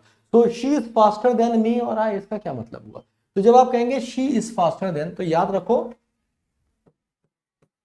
सब्जेक्ट का जो कंपैरिजन होगा वो हमेशा सब्जेक्ट से ही होगा, और अगर ऑब्जेक्ट का कंपैरिजन होगा तो वो हमेशा ऑब्जेक्ट से होगा। इसका क्या मतलब हुआ? She is faster than me, तुम क्या कह रहे हो? शी इज फास्टर, वो ज्यादा तेज है, देन मी किससे? मुझसे। तो यहां पे शी आया है, ये क्या है? सब्जेक्टिव है। इसी का कंपैरिजन हो रहा है, शी का कंपैरिजन हो रहा है। तो सब्जेक्टिव का कंपैरिजन सब्जेक्टिव से होगा, ये भी सब्जेक्टिव है, आई आंसर होगा, मी गलत हो गया। समझ आ गई बात, क्योंकि ये भी सब्जेक्टिव तो ये भी सब्जेक्टिव आना चाहिए। अब हम आगे आ जाते हैं, यू आर, ये इस पे दूसरा वाला देखते हैं। अच्छा मैंने यहाँ पे गलती कर दी, you are smarter than him या ही। तो आइए देखते हैं इसमें क्या करना है हमें। तो जब आपने कहा यू आर स्मार्टर देन, तो यू यहाँ पे सब्जेक्ट है क्योंकि इसके लिए वर्ब लगी है। तो you are smarter than, you are smarter than कौन, it should be you are smarter than he, क्योंकि ही का कंपैरिजन किससे हो रहा है, यू से हो रहा है, इसलिए यहां पे भी सब्जेक्टिव और यहां भी सब्जेक्टिव। ये जो हिम है ये गलत हो जाएगा। ये बात समझ में आ गई होगी। अब जरा नीचे आ जाओ, I know him more than her. तो वो कह रहा है, अब इस सेंटेंस के दो मीनिंग हो सकते हैं। अगर आप ये कहना चाह रहे हो I know him more than her, मैं इसे उससे ज्यादा जानता हूं, है ना, मतलब जितना मैं इसे जानता हूं इतना उसे नहीं जानता, तो आप हिम लगाएंगे, हिम और हर। यहां पे ये सब्जेक्ट होगा और ये दोनों ऑब्जेक्ट हो जाएंगे, ये दोनों ऑब्जेक्ट हो जाएंगे, और शी गलत हो जाएगा, है ना। ये किस केस की बात कर रहा हूं, जब मेरे सेंटेंस का मीनिंग समझने की कोशिश करो। मैं कह रहा हूं आई नो हिम मोर, है ना, मैं ये जो लड़का है इसको ज्यादा जानता हूं, देन हर, इतना उस लड़की को नहीं जानता, है ना, मैं इस लड़के को ज्यादा जानता हूं, उस लड़की को नहीं जानता, इतना नहीं जानता। तो वो लड़की और ये लड़का दोनों ऑब्जेक्ट हो गए, क्योंकि सब्जेक्ट तो आई ही है, और इसलिए मैंने दोनों ऑब्जेक्टिव लगाए, है ना, ये भी ऑब्जेक्टिव और भाई ये भी ऑब्जेक्टिव। अब जरा कहानी में एक पेंच देखो, छोटा सा पेंच ये है कहानी में कि अब मैं कह रहा हूं आई know him more then she. अगर मैं ये वाली बात कहूं, आई know him more then she, तो ये सेंटेंस सही है, पर इसका मीनिंग बदल गया। अब क्या मतलब है, आई नो हिम मोर, मैं इसे ज्यादा जानता हूं, वो इसे इतना नहीं जानती, तो वो यहां आई का कंपैरिजन शी से कर रहा है, इसलिए दोनों सब्जेक्टिव है। वो कह रहा है तुम नहीं जानती हो इसे जितना मैं जानता हूं, ठीक है, और यहां पे वो कह रहा है कि मैं इसको इतना नहीं जानता, आई नो हिम मोर, कि मैं इसको ज्यादा जानता हूं, उस लड़की को कम जानता हूं, तो मीनिंग चेंज हो जाता है, बस इतना समझ लीजिए। तो ये बात याद रखिए, यहां पे शी सही है मीनिंग से, मीनिंग से, है ना। एग्जाम में जब ये सेंटेंस आएगा तो आप ये देखेंगे, आप यहां पे शी ही करें, यहां पे आप क्या करेंगे, हर ही करेंगे, इसीलिए मैंने पहले ये वाला बताया है ना, क्योंकि इसका मीनिंग अलग है, थोड़ा अलग सा मीनिंग है, इसलिए आप ये नहीं लगाएंगे, ये लगाएंगे। नीचे वाले से और बेहतर समझ में आएगा। मैंने कहा my mother loves him more then me, तो क्या मतलब हुआ, माई मदर लव्स हिम, मेरी माँ, मान लो मैं अपने छोटे भाई के लिए कह रहा हूं, तो मेरी माँ जो है उसे ज्यादा प्यार करती है, देन मी, मुझसे। तो मेरा भाई और मैं कौन हो गए, दोनों ऑब्जेक्ट हो गए, क्योंकि प्यार तो मम्मी कर रही है ना। लेकिन अगर मैं कहूं my mother loves him more than I, तो इसका मतलब होगा इतना प्यार मैं भी नहीं करता जितनी प्यार मेरी माँ करती है, उस केस में हम आई बोलेंगे। पर मैं ये वाली बात नहीं कहना चाह रहा, जनरली मैं कहना चाह रहा हूं कि मेरी माँ इसको ज्यादा प्यार करती है, और इसलिए यहाँ पे हिम का इस्तेमाल करेंगे और वहां पे मी का, यहाँ पे आई गलत हो जाएगा। अगर आप आई लगाएंगे मीनिंग बदल जाएगा, मैं बता चुका हूं, ठीक है। तो as a student of science she is far better than him, तो शी का कंपैरिजन होता है, he is far better than him थोड़ी होगा, she is far better than he, क्योंकि शी का कंपैरिजन ही से हो रहा है। Answer is C. समझ आ गया, नया कॉन्सेप्ट और तनतनाता हुआ। क्वेश्चन नंबर 15 थोड़ा सा डिफिकल्ट है प्रोनाउन, पर कोई बात नहीं, मुश्किल चीजों का अपना मजा है। The number of vehicles plying on the roads of Delhi is more than बताना पड़ेगा ना, is more than those vehicles, वो व्हीकल्स, प्लाइंग का मतलब होता है जो यूज किए जा रहे हैं, दौड़ाए जा रहे हैं, इस्तेमाल हो रहे हैं। So the number of vehicles जो plying on the roads of Delhi is more than those on the roads of Bangalore, Bangalore से ज्यादा दिल्ली में व्हीकल्स हैं, ये कहना है ना, तो it should be those, answer is C. अब तुम सोचोगे ये दोज क्यों आया, because the number of vehicles के लिए तो ठीक है, the number of vehicles plying on the road तो is more than on the road, तो इसका मीनिंग निकल रहा, आपको करना पड़ेगा दोज, वो जो रोड पर है। ये बात मैंने आपको पहले भी सब्जेक्ट वर्ब एग्रीमेंट में समझाई है। Next question, question number 16।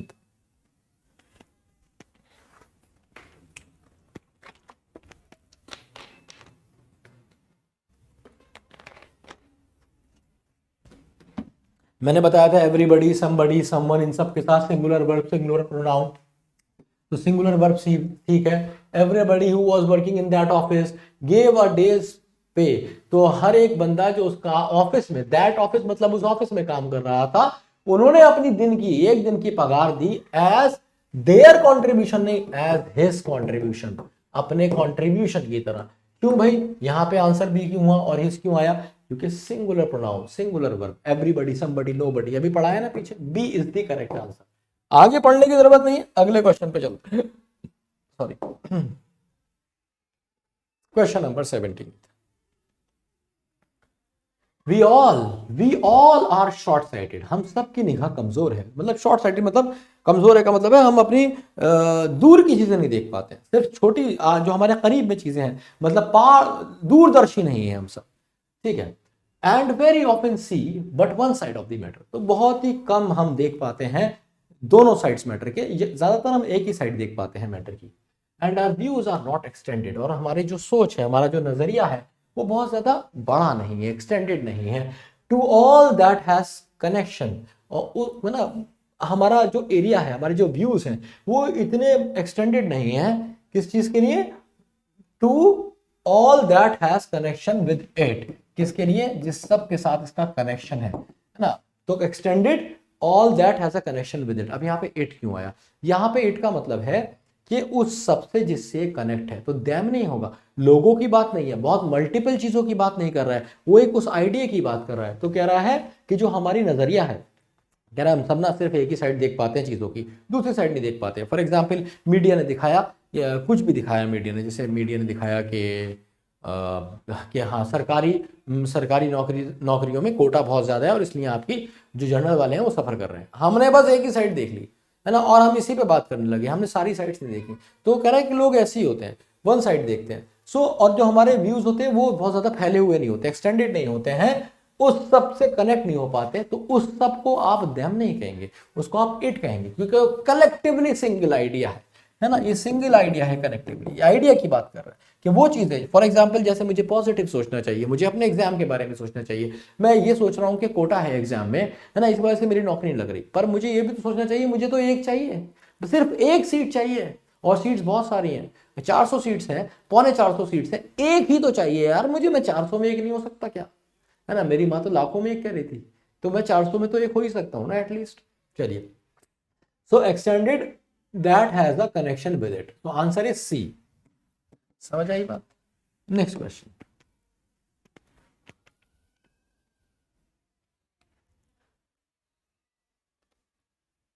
अब देखो कितना पप्पू एरर है, प्रीवियस ईयर क्वेश्चन है, ये ऐसा भी आ जाता है। मैंने आपको बताया था देम सेल्फ कुछ होता ही नहीं है, देम सेल्व्स होता है, बस यही एरर था। आंसर आपने सी लगाया और जीवन में आगे बढ़ गए, कितना आसान हो गया, है ना। और ये है कौन सा? एम्फैटिक प्रोनाउन का इस्तेमाल है, एम्फेसाइजेशन कर रहा है।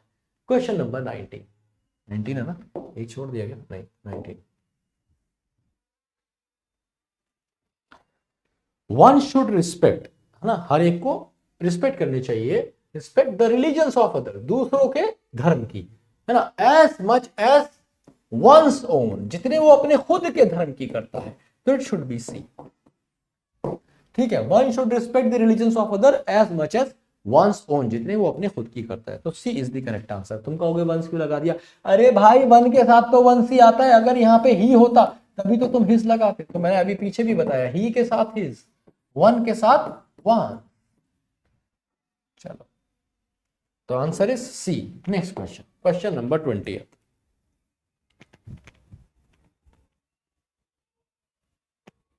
Having been deprived from its home, तो कह रहे हैं डिप्राइव होने के बाद अपने घरों से, in the recent earthquake they had no other option, तो उनके पास कोई और ऑप्शन नहीं था। तो दे की बात हो रही, तो दे के साथ इट थोड़ी लगा दोगे, देयर लगाओगे ना, there.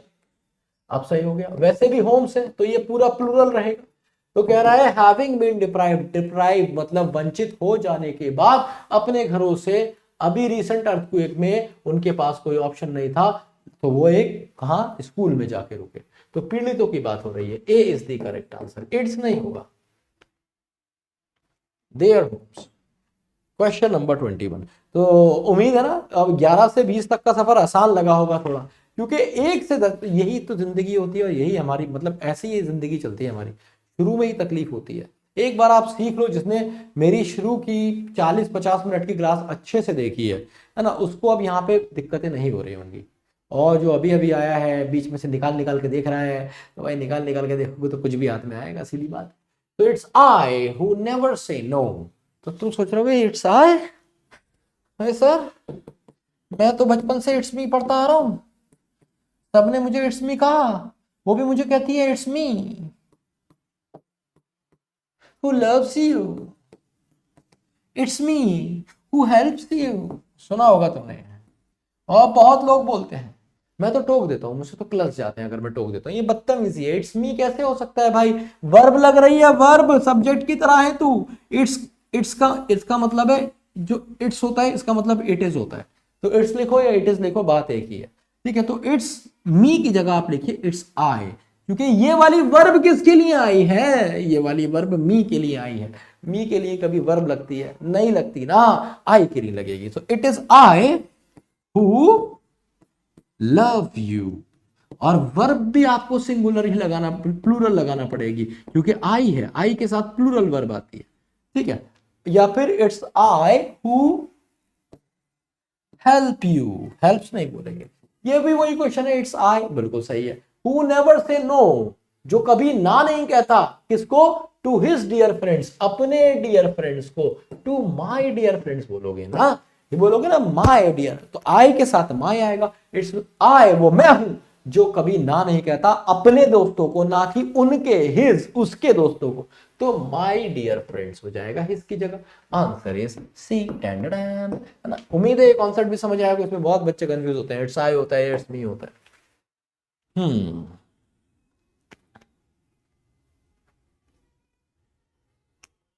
Even those which have no previous work experience have applied for this job। तो which तो किसके लिए यूज होता है, नॉन, उनके लिए, नॉन लिविंग के लिए। यहाँ तो अप्लाइड फॉर द जॉब है, तो जानवरों को तो जॉब मिलती नहीं है, नॉन लिविंग को भी नहीं मिलती, तो it should B even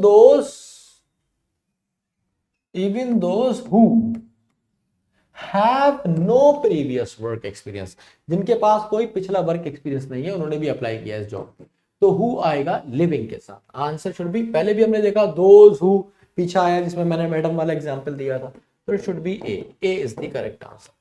question number 23, जिसने मेरे साथ क्वेश्चंस लगाया ना पिछली क्लासेस में भी, उसको ये बहुत आसान लग रहा हो।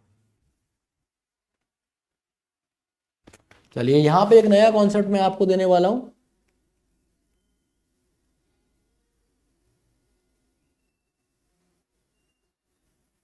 देखिए कुछ वर्ब्स हैं, कौन कौन से, keep, hide, move, rest, bathe, stop, turn,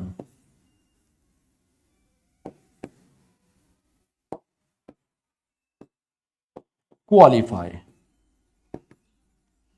तो ये कुछ वर्ब्स हैं, इन पे आप नजर डालिए। इनकी ना एक खास बात है, इन सारे वर्ब्स में एक मजेदार खास बात है कि आप इनके साथ नो रिफ्लेक्सिव प्रोनाउन, उसका रीजन है ना, रिफ्लेक्सिव या फिर एम्फेटिक का इस्तेमाल आप नहीं करेंगे। तो जैसे मैंने कहा I hid myself behind the bushes, मैंने अपने आप को, मतलब मैंने देखा वो खतरनाक लड़की मेरी तरफ भागी चली आ रही थी, तो मैंने अपने आप को झाड़ियों में छुपा लिया।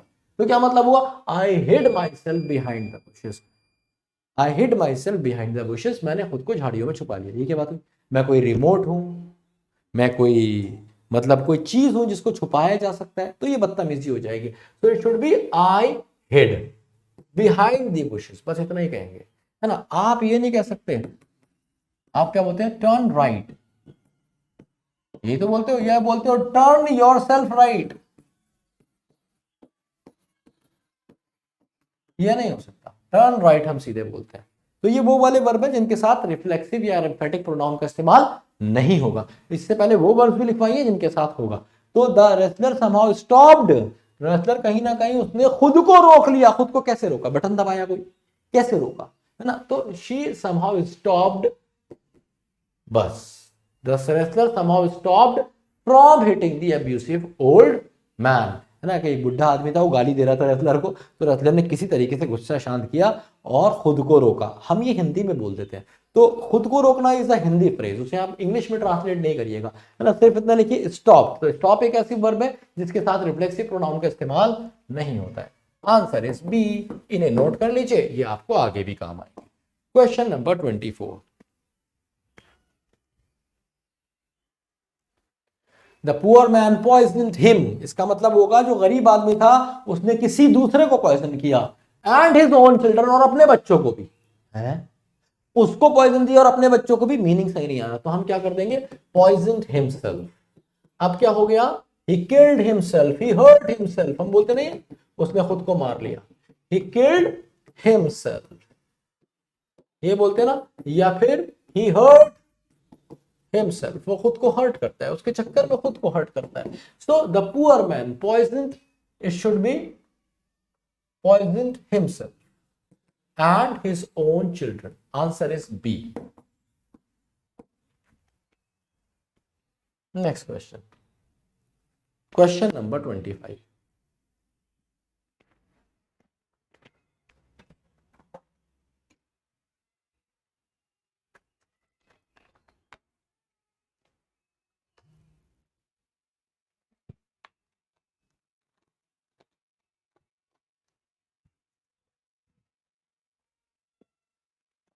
I was driving under the bridge when a football hit my window.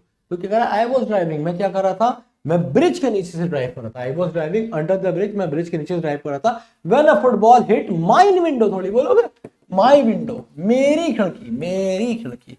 सी, क्यों? पॉसेसिव एडजेक्टिव है, नाउन है आगे। C is the correct answer. Question number 26। हाँ, so he introduce to the chairman, क्या इंट्रोड्यूस किया ये तो बताया नहीं, तो या तो कहोगे शी इंट्रोड्यूस समथिंग, या बोलोगे ही वॉज इंट्रोड्यूस। अगर ही वॉज इंट्रोड्यूस कहोगे तो मतलब हो जाएगा कि उसे इंट्रोड्यूस किया गया चेयरमैन को, ये बता के जनरल सेक्रेटरी है, पर बताया जा रहा है कि उसने इंट्रोड्यूस किया खुद को, तो इंट्रोड्यूस हिमसेल्फ, है ना? ट्रांजिटिव वर्ब है, ये बताना पड़ेगा, और इसके साथ ऑब्जेक्ट चाहिए होता है।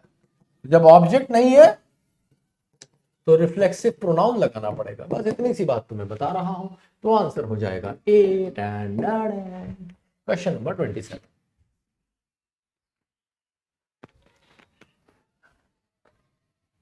अब देखो कितना पप्पू क्वेश्चन, कितना घटिया क्वेश्चन, है ना? One should be true to one's word, one's word हो जाएगा, क्योंकि वन के साथ तो वंस ही आता है। Answer is B. बहुत तेज चल रहे हो बच्चा, बहुत तेज।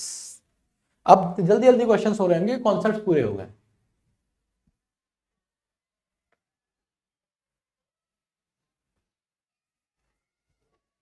तो क्या करा? The front story was about a school girl. जो फ्रंट पेज की स्टोरी है वो एक स्कूल गर्ल के बारे में है। That had hurt while saving a child in an accident. तो आप ये भी कह सकते हैं दैट हैड हर्ट सेल्फ का मतलब है एम्फेसाइज, देखिए कि उसने खुद को जख्मी कर लिया दूसरे के लिए। तो ये बिल्कुल सही है, कोई भी गलती नहीं है। आंसर हो जाएगा B.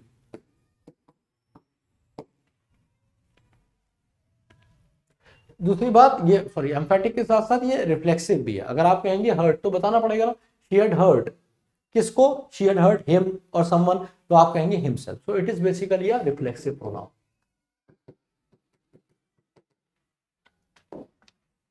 Question number 29। A good friend of mine has been in London for 20 years. मेरा एक अच्छा दोस्त, a good friend of mine has been in London, London रहा है 20 सालों तक। कोई भी दिक्कत नहीं है, D is the correct answer. ये माइंड का यूज भी बिल्कुल सही है, कोई भी गलती नहीं है, प्रोनाउन की तरह ही यूज हुआ है। Next question. तो अब टाइम कम, क्वेश्चन ज्यादा, और सारे कॉन्सेप्ट पढ़े हुए, क्योंकि सब आपने पढ़ लिया। He was much more surprised than me.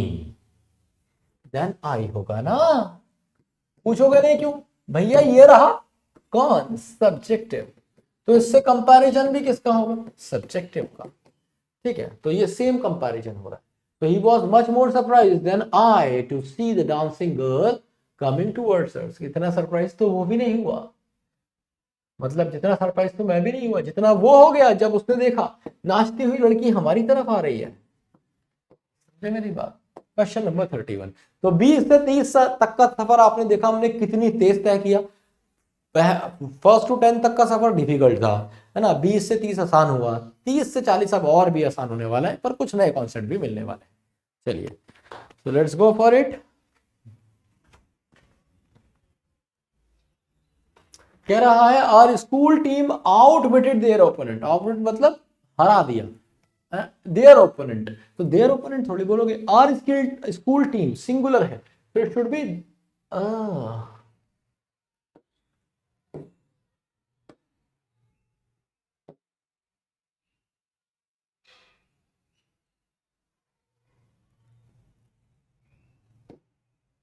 outwitted its opponent। Answer is ए,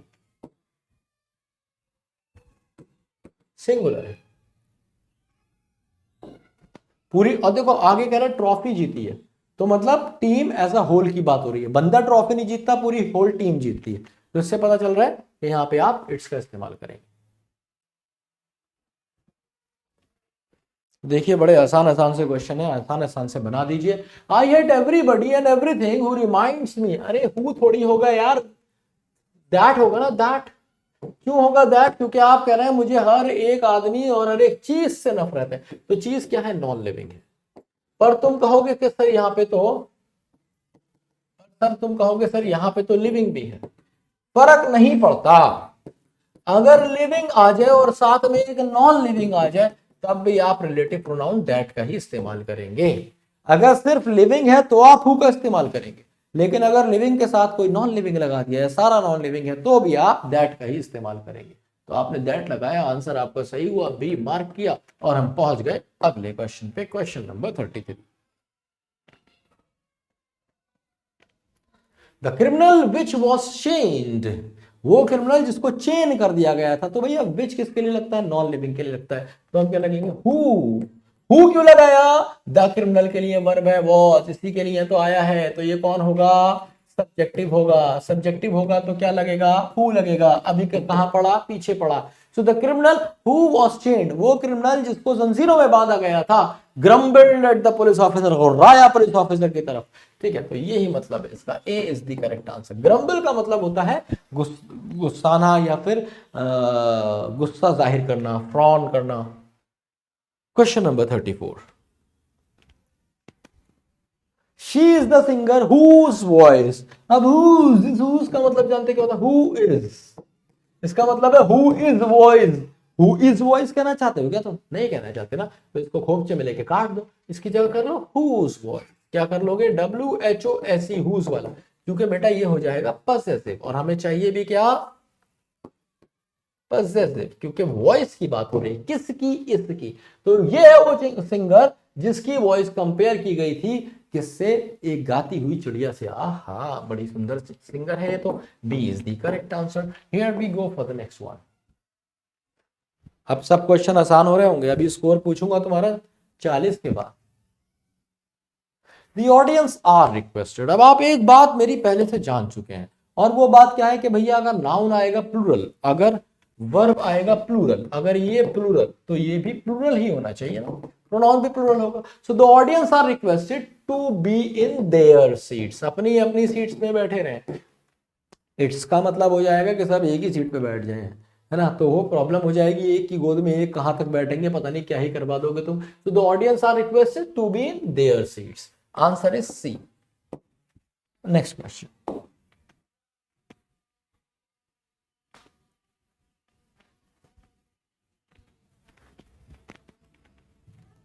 हाँ भाई, नया कॉन्सेप्ट।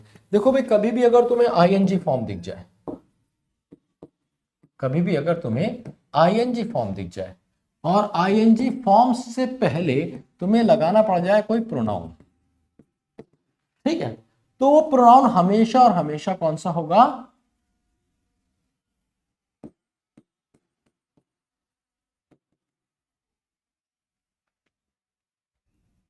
पॉजिटिव एडजेक्टिव होगा।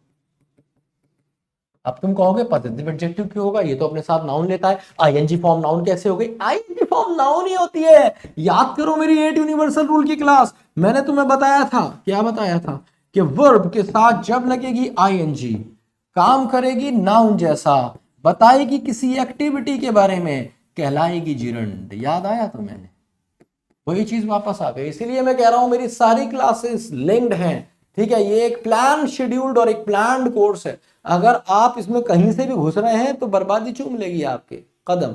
तो बेहतर यह है कि आप बिल्कुल शुरू से एक एक क्लास देखिए। मैंने क्या बताया, वर्ब के साथ जब भी आईएनजी लगेगी, आना जाना खाना पीना हंसना रोना धोना करना कराना सारे जीरेंट होते हैं, समझे।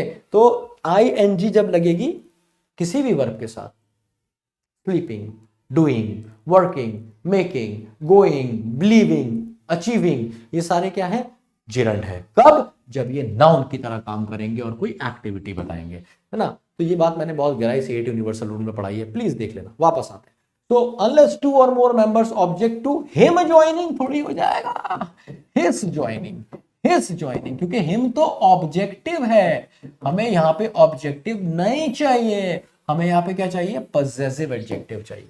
इसलिए हिज ज्वाइनिंग, उसके ज्वाइन करने से, जैसे मैंने कहा my mother doesn't like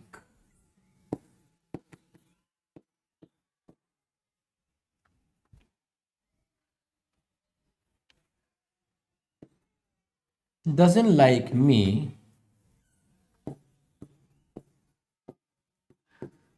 meeting her, है ना। तो क्या कह रहा, my mother doesn't like me, मेरी माँ को पसंद नहीं है, मी मीटिंग हर, कि मैं उससे मिलूं, मतलब किसी लड़की की बात कर रहा है, माँ को लगता है चुड़ैल है, डायन है, मेरे बच्चे को फंसा देगी। बहुत सारी माएँ ऐसी होती हैं, उनको लग जाता है। तो भाई ऐसा नहीं है, ऐसा नहीं होता, सब ऐसे नहीं होते। खुद का लड़का भी भूत हो सकता है, राक्षस और पिशाच हो सकता है ना। जरूरी नहीं है वही चुड़ैल और डायन होगी। तो माई मदर डजंट लाइक, और ये भी हो सकता है कोई ना हो, जरूरी थोड़ी है सब जगह जिन भूत हो। तो ये कैसे सही करेंगे, my mother does not like my meeting her, मेरा उससे मिलना, माई मीटिंग हर। तो यहां पे भी is joining, A B is the correct answer. आइए जल्दी से चलते हैं question number 37।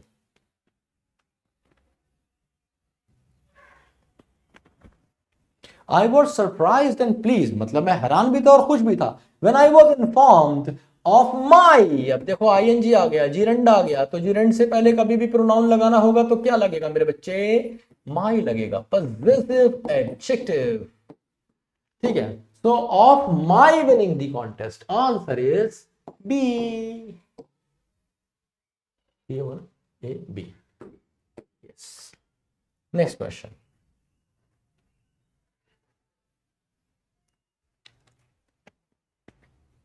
you have never spoken a word, तुमने कभी नहीं बोला है एक भी शब्द अपने मास्टर के खिलाफ। That is a proof of your loyalty, और ये सबूत है तुम्हारी लॉयलिटी का। तो सेंटेंस बिल्कुल सही है, नो एरर लगाएंगे, डी 10, कोई गलती नहीं। Next question, question number 39।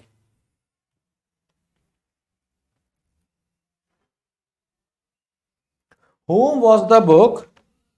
Whom was the book The White Tiger written by? तो देखो इस सेंटेंस को आप दो तरीके से लिख सकते हो, या तो ऐसे लिख दो,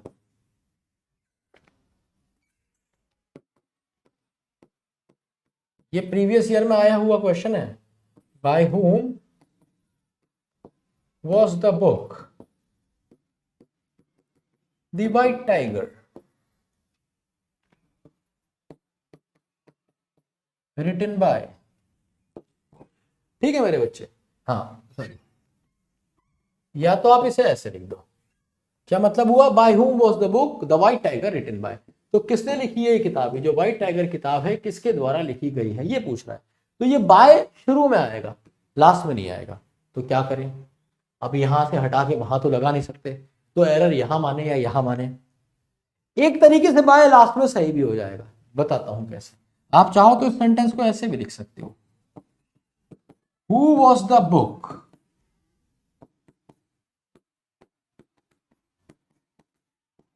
the white tiger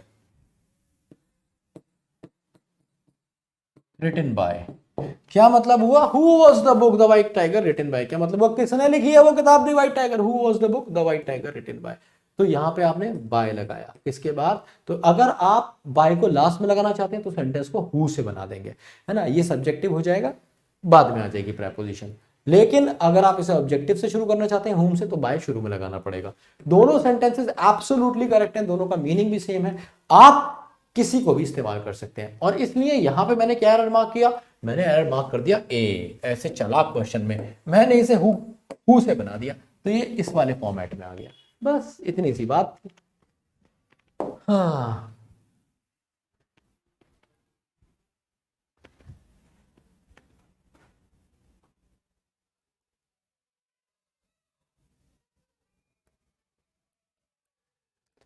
the criminal which was changed, अरे यार ये तो रिपीट हो गया क्वेश्चन, सॉरी, यहां पे हमने हु किया था।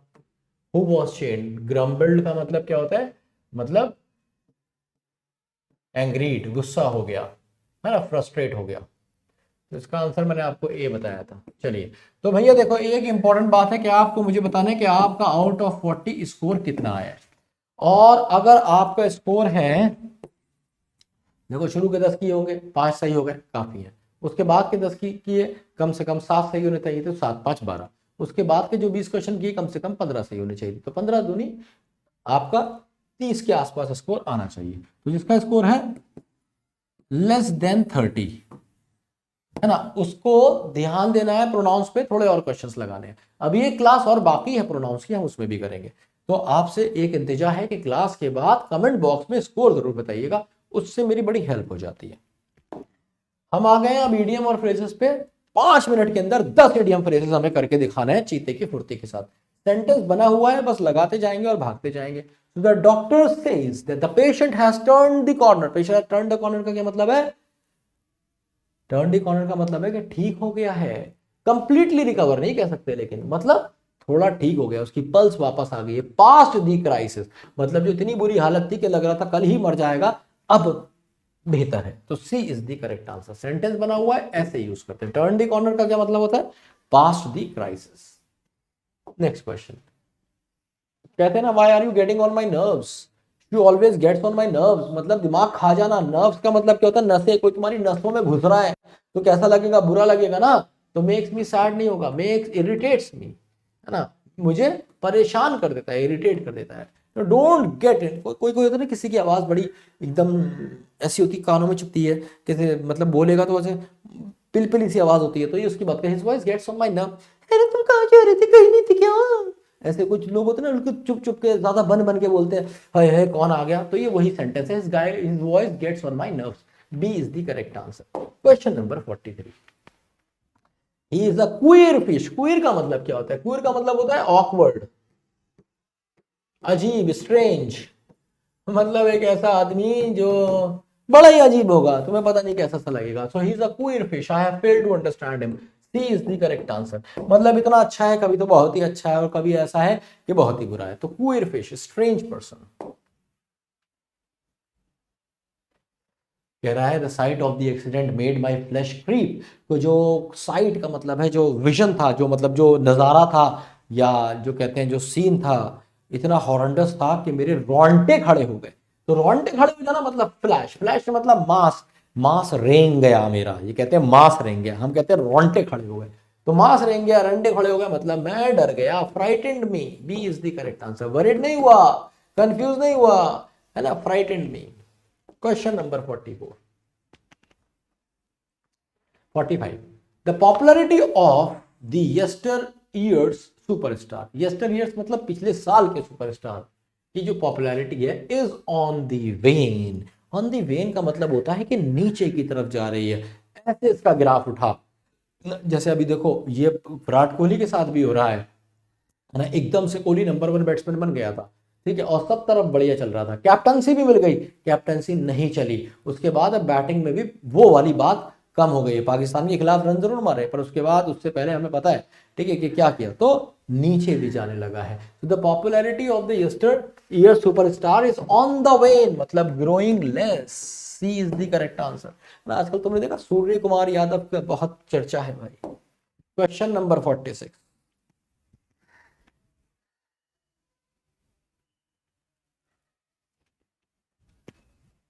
Rahul fought tooth and nail, मतलब जब आदमी लड़ रहा है और अपने दांत और नाखूनों तक का इस्तेमाल कर रहा है, मतलब जो कुछ है उसके पास उसने सब लगा दिया है। तो कैसे याद रखोगे, टूथ एंड नेल, नाखून और दांत भी लगा दिए, इतना प्यार किया है ना, विद ऑल एनर्जी कह सकते हो, सब कुछ से। I worked hard with tooth and nail, तो कैसे करा, I worked hard tooth and nail, मतलब ऐसे कि मतलब इतनी मेहनत करी कि दांत और नाखून भी लगा दिए। आसान है नहीं याद रखना। ग्रीन आइड कहते हैं ना, कुंजी आंखें, इसकी कुंजी आंखें, ग्रीन आइड, ग्रीन का मतलब वैसे तो पॉजिटिव होता है हमेशा हमेशा, लेकिन जब ये आई के साथ यूज होता है ग्रीन आइड तो ये जेलस हो जाता है। ठीक है, तो इट शुड बी जेलस, जिसकी आंख में हरापन हो। हरे आंख तुम देखोगे दानव की, राक्षस की दिखती है ना, मूवीज में दिखाते हैं, एनिमेशंस में दिखाते हैं, मेटावर्स में दिखाते हैं, तो it should be jealous, B is the correct answer, jealous. Question number 48। Question number 48 कहता है she rejected his proposal of marriage point blank. Point blank का मतलब जानते हो क्या? पॉइंट ब्लैंक का मतलब होता है नहीं करूंगी, किसी कीमत पे नहीं करूंगी, अगर तू दुनिया का आखिरी लड़का भी होगा तो तुझसे शादी नहीं करूंगी। ये होता है क्या? Point blank. पॉइंट ब्लैंक का मतलब है एकदम सरासर मना कर दिया कि भाई तुमसे तो नहीं करेंगे, completely. Answer is A. Question number 49।